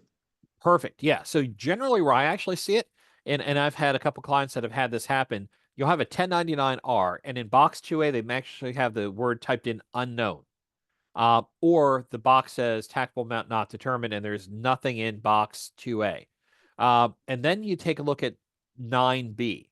If there's an amount 9B, that's typically the first year that they're recovering the, or at least indicating that they have a recoverable cost in that annuity or the retirement contract. So that's generally how we have that indication that there's going to be the use of a simplified method. Okay. Did that help answer the question, Barry? Unmute. Yes, help. Thank you, Jared. Okay, wonderful. Sure thing. All right. Looks like we have another question in chat here. Can there be more than one 1099R forms for a person? Absolutely. So you can have 1099Rs coming from a 401k, 403b, an IRA account. Oftentimes, we may have taxpayers that may have multiple retirement accounts that they might be pulling from. So absolutely, we can have multiple 1099Rs for the taxpayer. So doesn't mean we're just locked into one. Whatever one we get, we'll want to be sure that we report those. I do just want to mention at times you may get a couple copies of the same form. So we don't want to go ahead and enter a W-2 in more than one time if they only actually have one job. But that may happen with 1099Rs, that they may see that they have a 1099R and you'll get a couple copies of those. They all say $5,000. You just want to maybe make a quick inquiry with the client to say, so I have a 1099R. Did you just take $5,000 out of the account? If they said, yep, that's it, we're good to go. If they said, no, I took 20 out, those are 4 individual accounts. We want to be sure we add all those in. But you can have more than one 1099R form for a person. So we also got a question here from Margie about a foreclosure or eviction. Yes, so you're looking at the exceptions to the penalties. There are a couple more here on H7, the 4012. So if you find yourself in a position where you're unhoused, that can also eliminate a penalty or reduce a penalty on the Form 5329. Okay, any other questions on the 1099Rs?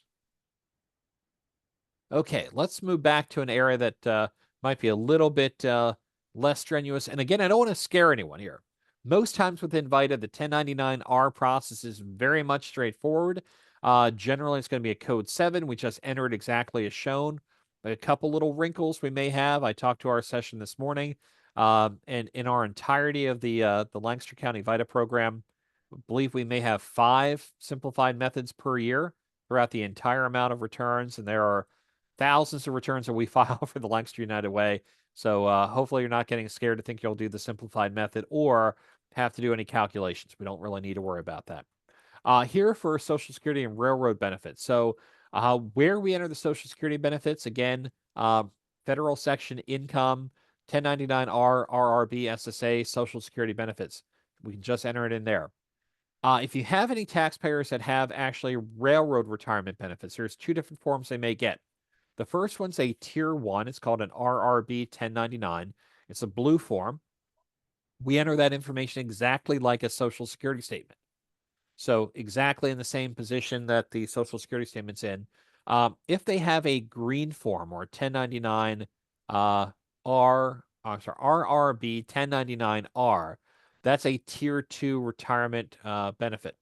So we would just enter that exactly as shown. Again, you can type in the keyword, the RRB 1099R, or if you remember, you can just use the code RR for railroad retirement. So that works as well. That'll actually show us exactly where that amount is input into TaxSlayer.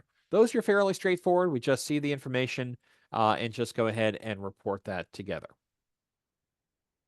I want to switch gears a little bit and talk about some capital gains and losses and where that'll be applicable within VITA. So capital gains and losses, we do have to report those on a Schedule D. And then the Form 8949, technically it goes to the 8949 first and then the Schedule D.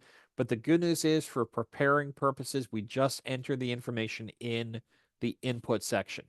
So the transactions that were within scope for VITA would be sales of stocks, sales of mutual funds, and sale of a personal or principal residence. There are a couple things we're going to need in order to help document these appropriately. So you may get a 1099B from a broker. That's going to be the brokerage transaction showing your stock sales. If you get a long list, it's entirely acceptable to put in just a summary for each of those transactions. We want to put them in separately. We want to keep the short term separate from long term.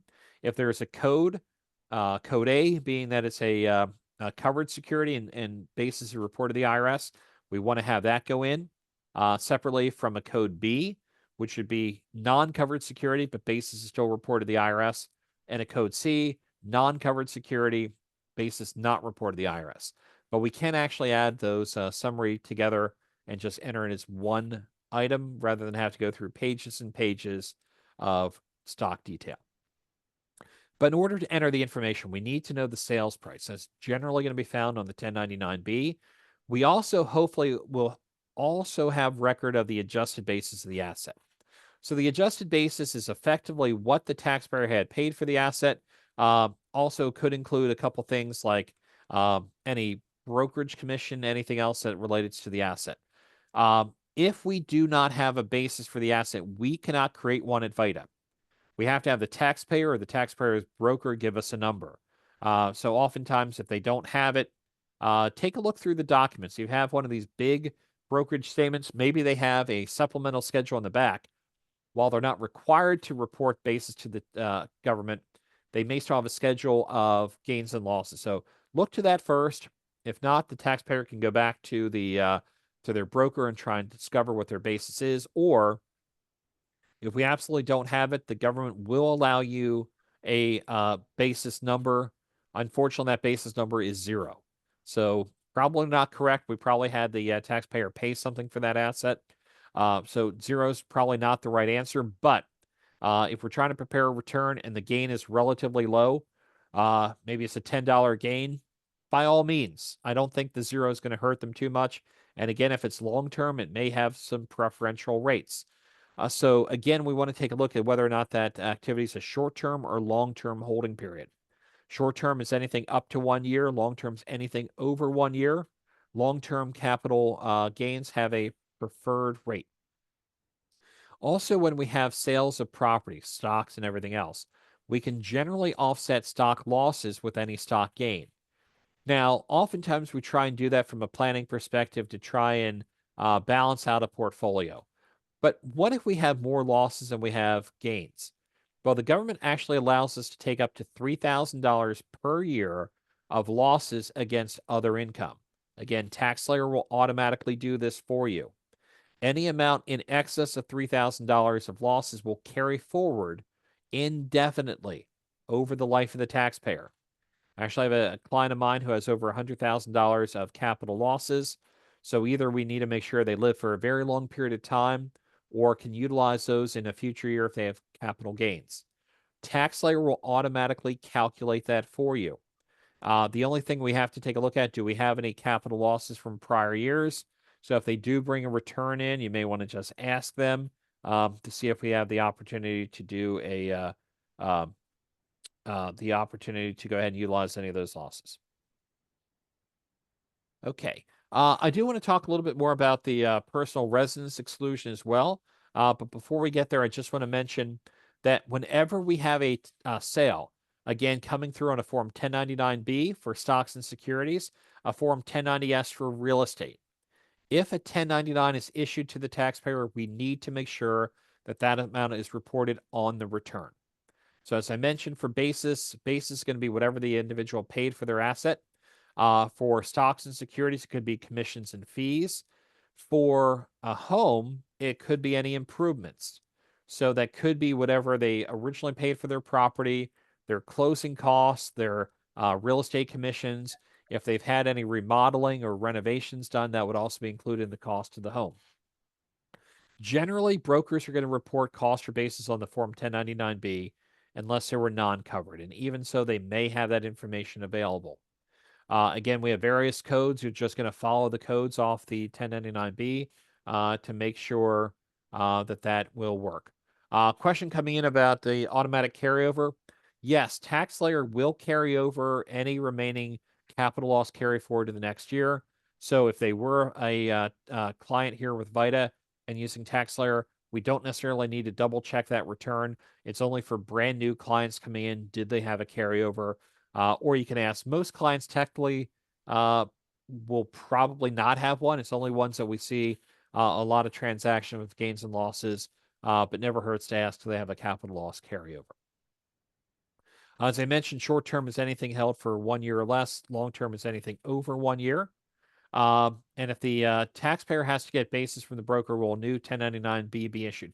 Typically not. The broker is going to go ahead and make that determination whether this security is covered or not covered. If the security is covered, then the broker is required to go ahead and provide the basis. If it's non-covered, the broker can still report the basis. Just it's under a code B. They're basically doing it because they have that information. If it's non-covered and they're not reporting basis, they may still have that information. But we probably will not see a corrected 1099-B. There may be corrected 1099s for dividends and interest, but typically not a correction for 1099-B. Just moving over to another position here, and I do want to kind of, back on basis. I do want to mention if you are gifted property, if someone decides to gift you stock, then what will happen here is you will have the same basis in that stock as the person who made the gift, what we call as a carryover basis. Same thing if you transfer between spouses, that's going to be a carryover basis. However, there is a change if you inherit a security. So if someone passes away and you actually inherit stock, that stock now has the basis of the fair value as of that individual's date of death. So your basis in the stock will automatically go up to whatever the fair value was at the date of death of the inherited property. Same way if you inherit a house, that would be the value of the date of death that's reported. If you're married and your spouse passes away, you will now have full ownership of the property. Half of your basis will be your original cost, and half the basis will be the value as of the date of death. So we do have that opportunity when we talk about property. Now, a little bit more on the sale of principal residence. Again, D40 of your 4012 has some more information there. So what we're going to take a look at here is if that sale is reported on a Form 1099-S, then we need to report that for the 8949 and Schedule D. Also, you need to report if they don't meet the home exclusion. I'll talk about that one. That's actually pretty exciting here about an exclusion rule. If they meet the exclusion rule and they did not receive a 1099-S, we would not have to report it, but you certainly can. Why I mentioned about the exclusion rule for a main home, this is actually an incredibly powerful opportunity. What we're looking at is the principal residence of a taxpayer, main home. Fortunately, we're here in VITA. We're not going to have a whole lot of people that say, which one of my 8 properties is my main home? They're getting their taxes done for free by VITA. They probably only have one main home. The rules are that they have to have lived in that home for at least 2 of the last 5 years, and they would have had to own the home for at least 2 of the last 5 years. Generally not a problem at all. And again, only 2 of the last 5 years. The IRS loves to basically hit the concept it does not have to be simultaneous. What this means is if you owned a home and then maybe you moved to a retirement facility, as long as you intended to come back, that's still considered your use of the home. But if you move out and you do not have the ability to return home, then we may start losing a little bit of that, the living in the home as a primary residence. The other option we could have is if you lived in the home and rented it, so you didn't own it yet, and then you bought the home, but then after you bought the home, you moved out, we can still meet the 205-year test. So the exclusion is actually pretty high. It's $250,000 per taxpayer. If you're married filing jointly, it goes up to $500,000. This is before we take a look at your basis. So kind of a quick rule of thumb. If you sell a property and you're married filing jointly and it's less than $500,000 and you lived and owned it for 2 of the last 5 years, you will have no gain on the sale of the property. If you sold it for a higher amount, then we have to take a look at how much did you pay for the property.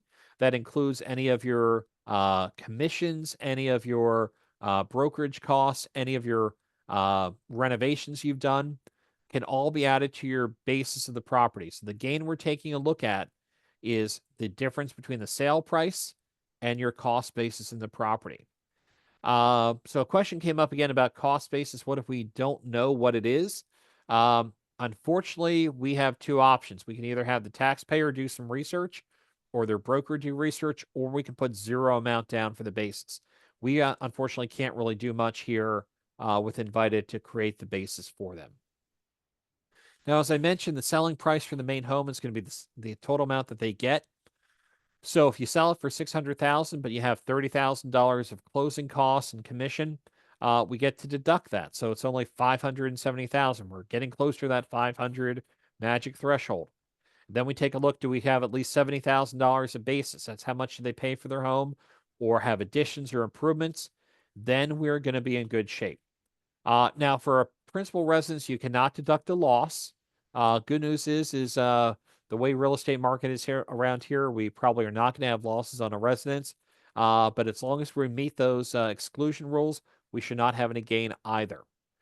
So again, if you have a 1099-S, you do need to report that because the government's going to get a copy. Switching gears to one of our last topics of the evening is going to be our business income. So business income, we're going to report on a Schedule C. So this one's a little bit different.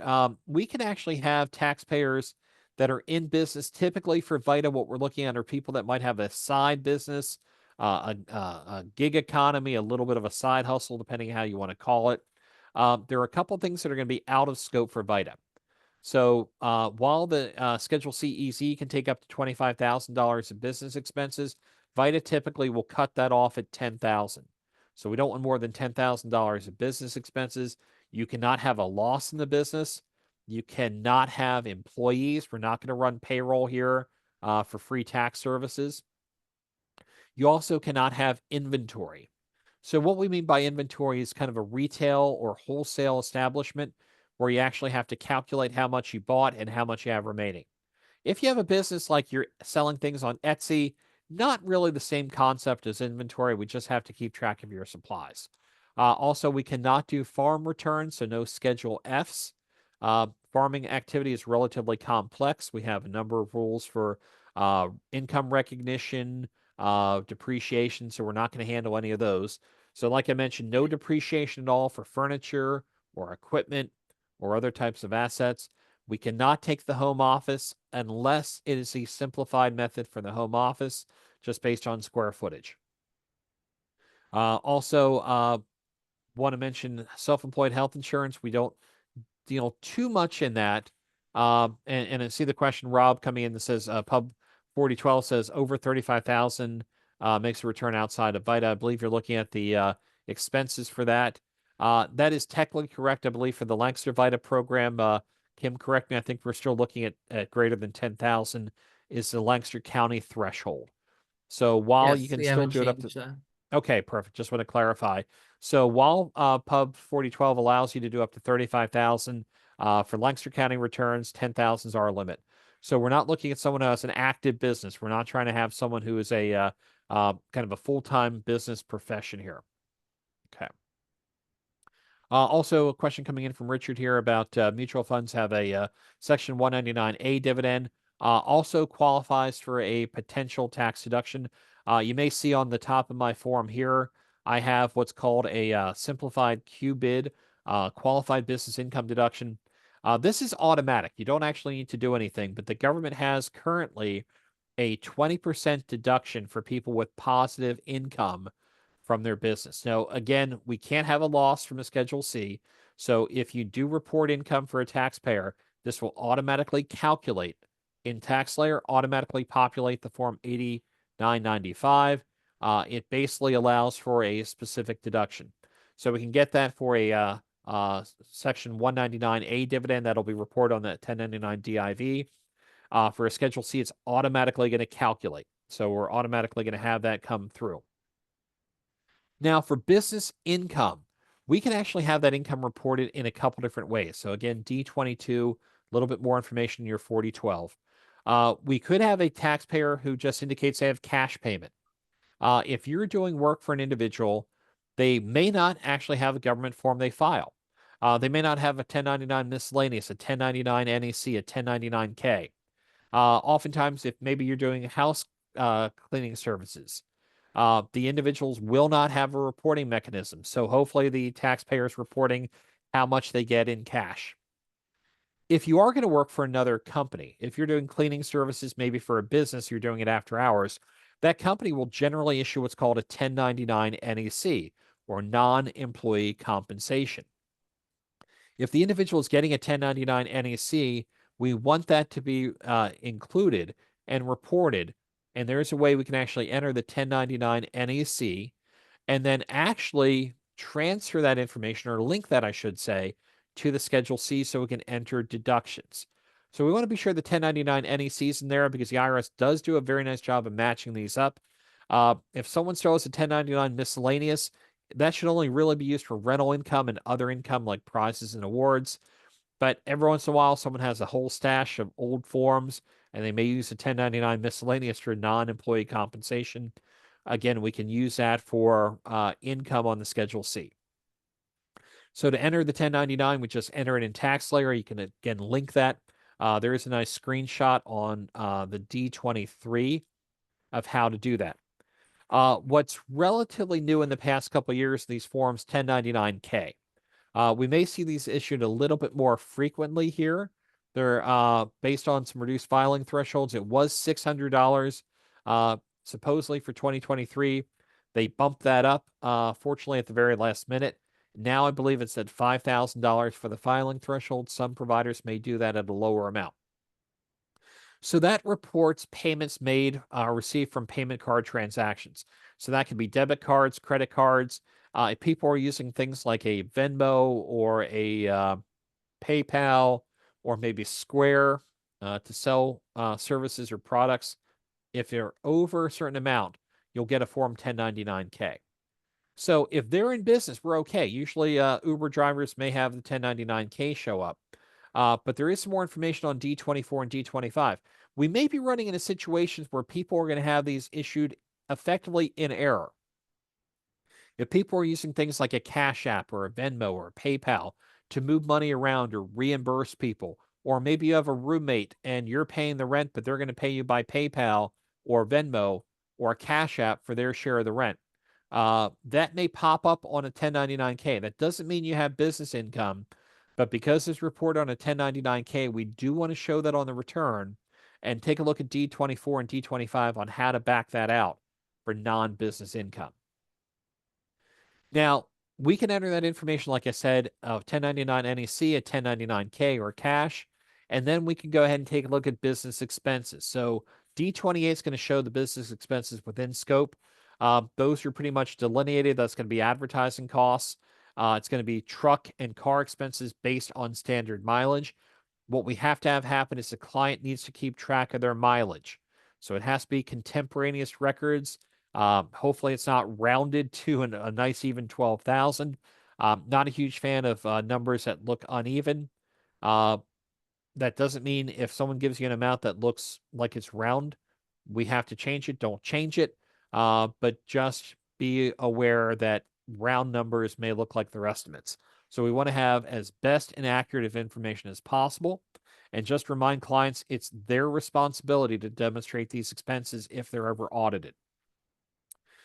Commissions and fees. So if you have to pay bank fees or commissions based on credit card transactions, things like insurance, typically if you're going to drive, whether it's a delivery service or whether it's an Uber or ride share, you may have additional insurance you want to take out to protect your ability to be sued. If you have interest on equipment like a vehicle loan, you could deduct a business portion, a little bit more complex. Legal and professional services are deductible, but hopefully we don't have many.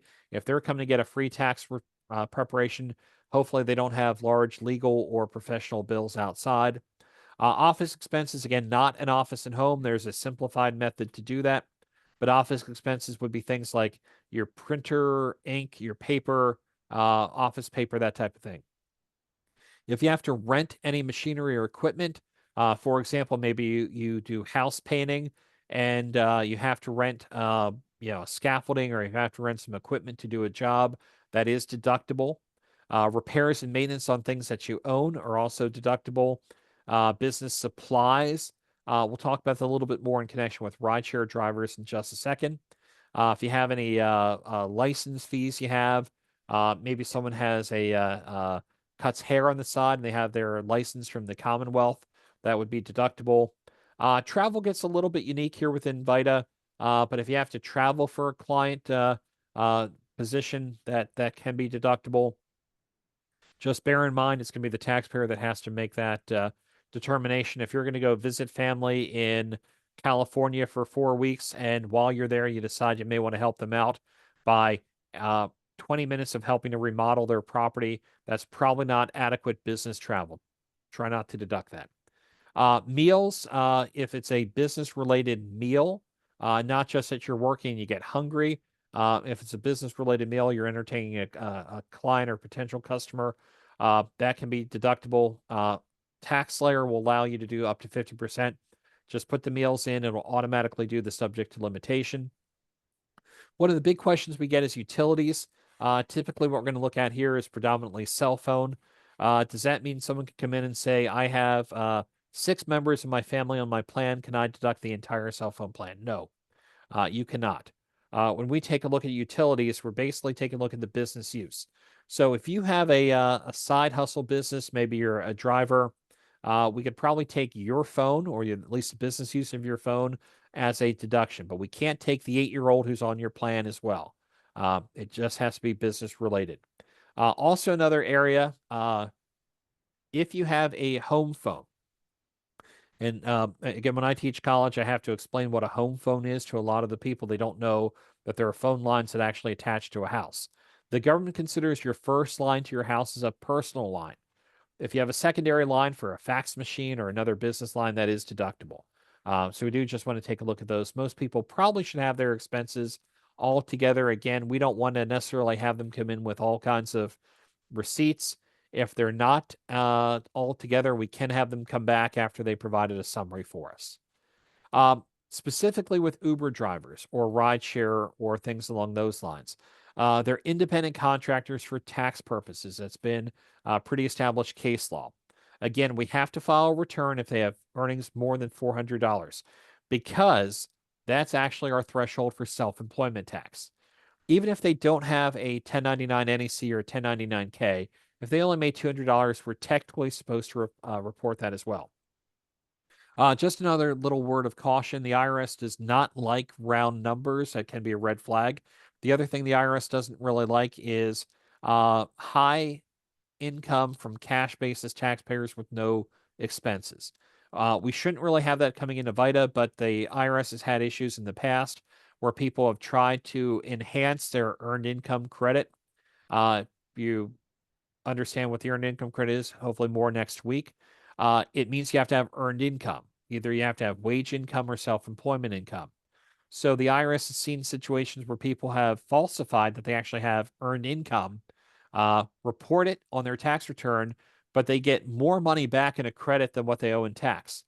So the government is a little bit concerned. We don't really have that issue here that we've seen in VITA, but just something to keep in mind. Now, going back to our rideshare drivers, again, that income may be reported on a 1099 NEC. It could be reported on a Schedule 1099K. But typically what's going to happen is we want them to utilize their app. Typically their car and truck expenses will be based on standard mileage rates. Hopefully they kept track of their mileage. You can basically take a look at their app to go ahead and determine how much business miles they have. Again, if they have commissions or credit card fees, the additional insurance, again, highly recommend if you're going to be having a passengers in your vehicle, you probably will want some additional insurance. That additional component would be considered business deduction. Business portion of car loan, that gets a little bit more complex. But again, office expenses, hopefully if everything is on an app, you don't really have a whole lot of office expenses. But supplies, if you have things like cell phone chargers in your car, if you provide water bottles or mints or cleaning supplies, again, highly encourage cleaning supplies to make sure you have a nice vehicle. Those will be deductible. So any supplies you're using for the business would be deductible. Again, the business portion of a cell phone would be our utilities. And generally, if they pull up their rideshare app, it should have a list of their expenses, other than maybe the things that they had to pay for, which hopefully they have record of. So again, with rideshare, hopefully we have the ability between the documents you're going to get from the company and their app, we should have enough information to be able to accurately report their income from rideshare. Any questions on self-employment income before we move to just our final two areas of the evening and hopefully get you out of here relatively quick shape? I know that some of you may be interested in a Thursday night football game tonight, so we'll try and get you out of here before kickoff. Okay, but any questions here on the rideshare or self-employment income? All right, let's take a look at another area. Gambling, winnings, and other income. So we're seeing a lot more of our taxpayers coming in with gambling winnings. And again, D65 or your 4012 will have more information. One of the reasons we have a whole lot more casinos now in Pennsylvania. We have online gaming, which is legal in Pennsylvania as well. So what will happen is gambling winnings are to be reported on the federal income tax return. I had someone who asked me to say, I think the strategy is if you don't take it all out at one time, no one knows how much you made. I'm like, that is not true at all. I don't know where you're getting your tax information, but typically what will happen if an individual wins at a slot machine or they hit a payout or they win at a table game, the casino or gaming operator should be issuing a form W-2G. And you may get multiple W-2Gs throughout the year. Unfortunately, we typically have to enter each one of those individually. So gambling winnings are reportable as income for federal and also state purposes. So gambling losses are allowed. You can take gambling losses as a deduction, only up to the extent of gambling winnings. But here's the problem. For federal purposes, they have to be reported as an itemized deduction. So if you cannot itemize, if effectively your standard deduction is higher than itemized, you do not get a benefit for those losses for federal purposes. Now, you still can for PA, so we'll talk about that a little bit in our fourth week. But in order to take itemized deductions, you can take your gambling losses. How do we know your gambling losses? Well, if you have a gambling account set up, you can take a look and see how much your deposits are. Those are going to be the amounts that you have actually spent for gambling. I don't encourage you to head to your local convenience store and start diving through the lottery tickets that didn't win or heading to the local racetrack and trying to scoop up all the receipts. For whatever you've actually bet and you lost, that is a deduction up to the amount of winnings. Just to give you a little quick anecdote here. I have a taxpayer that I've worked with. She normally would have been within the VITA threshold, but one year she actually had a little over $100,000 of gambling winnings. Single mother, lived at home with her grandparents, but got heavily into online gaming. So when she had some free time, she would just open up her app and start spinning the wheel and had hit big multiple times. The downside is at the end of the year, she lost it all again. She didn't cash out. So she lost all of the winnings she had. Now, the downside, beside the fact that she actually could have cashed out with 6 figures of income and she lost it all, she fortunately does not need to pay any taxes on those winnings because the $100,000 of gambling losses are significant enough to itemize deductions. So that allows her to go ahead and offset her gambling losses with her gambling winnings. Her boyfriend at the time, not so lucky. He was also encouraged by her to do online gaming. He had won fairly substantially as well, and again, lost all the money. But because he could not itemize deductions, he did not get to that threshold. He had to pay tax on all the money, even though he didn't get to keep it. So just want to be aware of some gambling issues there. A couple other things that we have under other income, as I mentioned a little bit earlier, jury duty pay. If you have gambling winnings not reported on a Form W-2G, that's usually a $600 threshold or $500 threshold for the W-2G. If you have other gambling winnings you'd like to report, that would be the place to do it on the other income. Maybe you have gambling that's not necessarily through a licensed casino. You don't have to give your bookie's name, but if you win big, you should report that. Also, other income not entered anywhere else on the return. As I mentioned, the Form 1099 miscellaneous, not really used that often within VITA because that's going to be basically reporting rents and things called other income. But if someone does win a prize or award, maybe they have a game show that they were on or had a radio contest, and they report a 1099 miscellaneous, that's actually going to be other income, not subject to self-employment. So if you're not in the business of a professional game show contestant, or you're not a professional radio call-in individual, it's not a Schedule C, it's not going to be subject to self-employment, and will not be taxable for PA or local purposes. All right, and very lastly, I want to just touch on debt cancellation. D71 of your 4012. Now that the elections are over, we're going to be back to regular commercial programming on TV, which is going to include, if you haven't seen them yet, the opportunity to update your Medicare Part C. A lot of insurance companies trying to get you to sign up for your Medicare coverage. Also, you're going to see now more debt cancellation or debt forgiveness, debt consolidation programs. If you have a personal debt that is canceled, that is pretty much going to be subject to income. So if you have a Visa bill that you ran up to $4,000 and you can no longer pay it, and the credit card company agrees that they're going to take $1,000 in settlement, they've now basically forgiven $3,000 of debt. Because you receive some sort of benefit for that, the government considers that as income. And typically, the taxpayer is going to receive a 1099-C for canceled debt if they have more than $600 of debt cancellation. So how would this pertain to VITA? If they have personal debt, so basically a personal credit card or some other type of personal debt, reported on a Form 1099-C, there is no interest in connection with that. Typically, it's just going to be principal removed, not business related, not under bankruptcy, not claiming the insolvency exemption. So the insolvency exemption means that what would happen is that you still owe more money than what you have in assets after that debt's forgiven. Generally, it means that that may not be includable in income. For issues like bankruptcy and insolvency, we generally refer out. That's where the Mid-Penn Legal Center could be a benefit to utilize for those aspects. Certain student loan debt forgiveness can be in scope for last year and for this year. The amount of the debt cancellation is going to be reported on the Schedule 1 line C. There is actually a place where you can put that in other income inside TaxSlayer itself. So kind of a long section here. We went through a number of areas of income. So wanted to be sure we had a fairly healthy approach of how that items of income can be taxed by the IRS and how we enter that into TaxSlayer itself. So a fairly healthy discussion this evening. Good news is next time we meet, which will be next week, we get to talk about deductions and credits.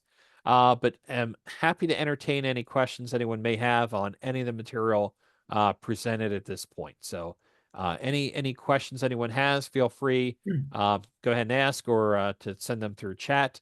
And we'll also let Kim do some final parting comments here as well. But hope you all have a great evening.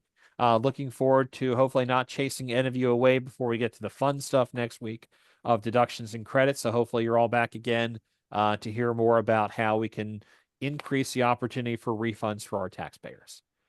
So I'll be around Jared? for a while. Yeah, I'm sorry. Go ahead. Jerry, this is a question. So And we've seen, hi, how are you doing tonight? good. We've seen where information was reported on a 1099 miscellaneous form, but it really should have been on a 1099 NEC. Yes. Because the client even said, no, this is, I do this, or this Right.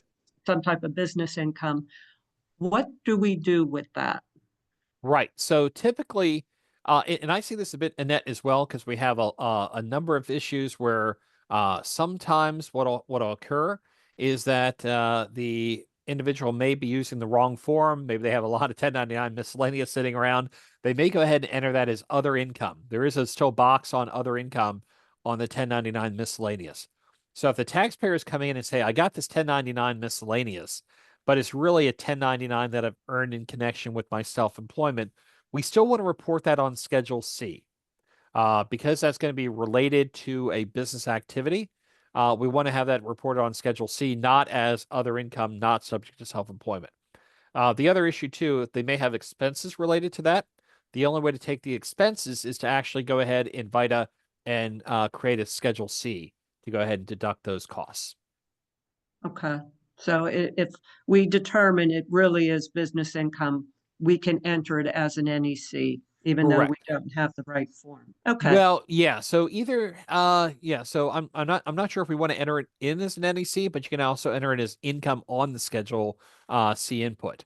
Okay. So I probably would not enter it as a normal NEC, just because the IRS is going to then be expecting there was an NEC. But you can enter the amount on the Schedule C as additional revenue. So that's where you'd enter any cash amounts or any checks or other things like that. So yeah, generally want to take a look at that. Oh, and it brings up a great follow-up question to Annette. It might not be your follow-up question, but I'm going to follow up your question with my own follow-up question. What happens if we have an individual and maybe they're coming in, for example, I have hairdressing clients that may do a little bit of work, and so they'll have their licenses, but they're going to take credit cards as payment or debit cards. So they may get a Form 1099-K from the credit card issuer, but they're also going to give me a sheet that says, here's how much income I have for the year. We just want to be sure we're not doubling up on those amounts of income.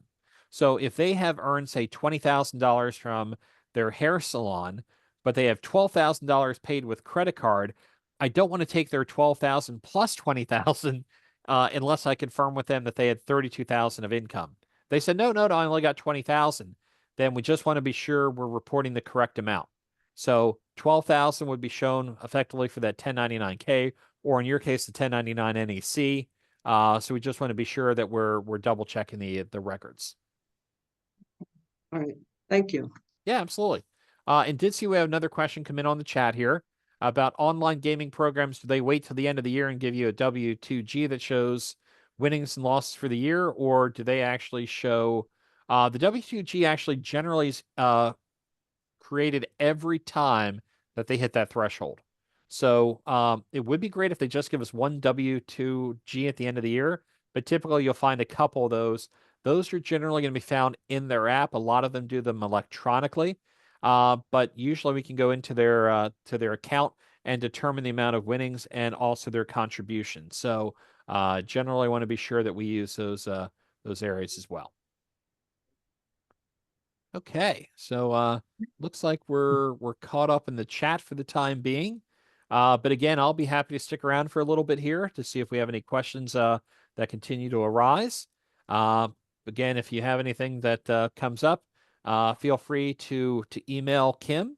We have had a couple questions that we always want to integrate within our training program here, or can respond back directly to you. So if you have anything and you go through the material and you have any questions, feel free to let us know. Again, we have 2 more sessions coming up and happy to answer questions at that time as well. So hopefully everyone has a great evening. And without any other questions, we'll dismiss you for the night, let you get back to getting back to a little chilly fall evening out there. So we're clearly back in fall weather. All right. One last thing before everybody goes, the handouts and the video will be added to our website by the end of the day tomorrow. So you can look for them there. The handouts and video from last week are on the website. And I did put our website address on in the chat, so you can go check them out there. But they're usually within the last, I mean, they're usually there by the next day, end of business. All right. Oops, I just saw something else pop up. Ah, thanks. Okay, thank you so much. We'll see you next week.